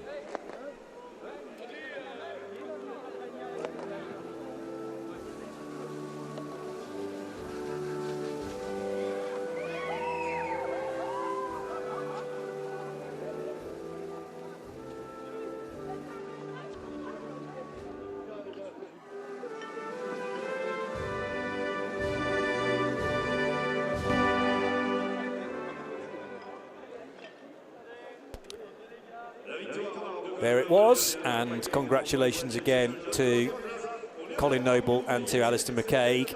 And who's that representing the team then? That is Roger Bennett. That's Roger Bennett, team manager with the Kyriakos side of things. Looks after Colin Noble and several parts of this Kyriakos effort. And as I say earlier, no motorcycle racer himself in his day. It wasn't that long ago, Roger. Of course not. No. Motorcycle road racer, that's something that takes some real courage, has to be said. But very different faces on the podium from Noble and McCaig. After the disappointment of the Red Bull Ring, this is a very different feel to the podium. Yeah, and they'll suddenly remember exactly why they're in motorsport once again, because to stand on the top step, there ain't no other feeling like this. And good to have Roger sharing it with them from the team. Well done to James Littlejohn and Tony Wells. Tony will think about ELMS racing tomorrow, as will Colin Noble, of course. And a championship trophy, no doubt, being prepared either today or it might be held back till Portimao. But the champagne, that's one thing for sure, is being sprayed, and liberally. They're already pretty damp, all these drivers, having stepped out of wet racing cars into drizzly conditions, but happy now to soak themselves in the bubbly. And this is how the race finished once again then. 13.7 seconds the gap between the two team cars. DKR Engineering complete the podium ahead of Motorsport 98, United Autosports, and the two Graf cars, Eric and Adrian Trouillet, finishing ahead of the sister machine at number 40, which was the Adrian Chiller and Marc-Antoine Danilou car. Kessel Racing take the race, take the championship in car number 8. Well done to Sergio Pianazzola and Giacomo Piccini. They win from the 50 machine, which was driven for Kessel again by Murad Sultinov and Matteo Cairoli, and completing a Kessel Racing 1-2-3, Claudio Schiavoni and Andrea Piccini in car number 77. We'll get confirmation in a moment or two of how the points shape up heading to the final race of the year in a month's time at Portimao. Pouring down with rain again now. But there is another podium. Here are the points. Another podium to come, of course. So 103 is the current total for Jens Pettersson and Leonard Hugenboom. That's an unassailable lead, despite a race win for Alistair McCaig and Colin Noble. Tony Wells and James Littlejohn in there in third position, ahead of Adrian Schiller, Marc-Antoine Danilou for Graf, and Duncan Tappy and Michael Benham for the Lannon Racing squad. They're on to 30 points, and obviously one of those points is courtesy of the pole position this weekend.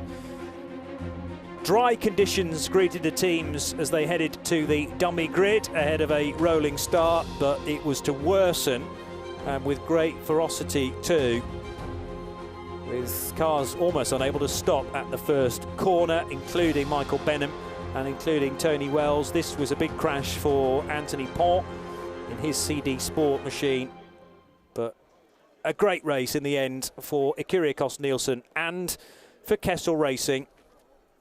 The podium for the GT3s is moments away, but this is how the points finished in the Drivers' Championship in GT3. Giacomo Piccini and Sergio Pianazzola, with a round to go, have also an unassailable lead. Christoph Ulrich and Maurizio Mediani gave it their all, but they finished eventually in fourth position in the race. So they go on to 77 points ahead of Andrea Piccini and Claudio Schiavoni. Marco Ciocci and Pier Giuseppe Berezzini we didn't even see in the race after the 71 Ferrari was crashed earlier on today. And the EB Motors Porsche 5th in the championship after a 5th place finish in that race for Paolo Venarossi and Alessandro Beccani. Good to see Cressoni and Sultanov get some first points on the board for them as well. So 3rd step of the podium going the way of Claudio Schiavone and Andrea Pacini. It's a 2nd place finish for the 50 car of Murad Sultanov and Matteo Cressoni. But the race winners and now the championship winners are Sergio Pianazzola and Giacomo Pacini. Will either of those drivers be part of the driving lineup for Kessel next year at Le Mans, I wonder? We will hear the Swiss national anthem.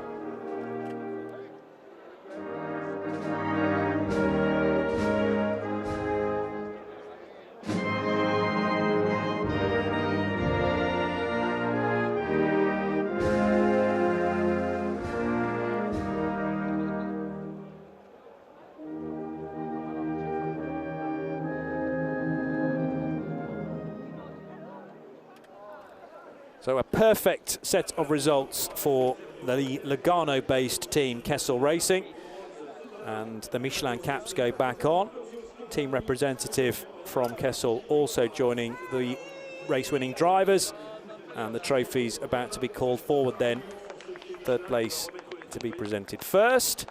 Beautifully controlled drive from the ultimate race and championship winning crew. Knew what they had to do. Did that in a very risk-free manner as well.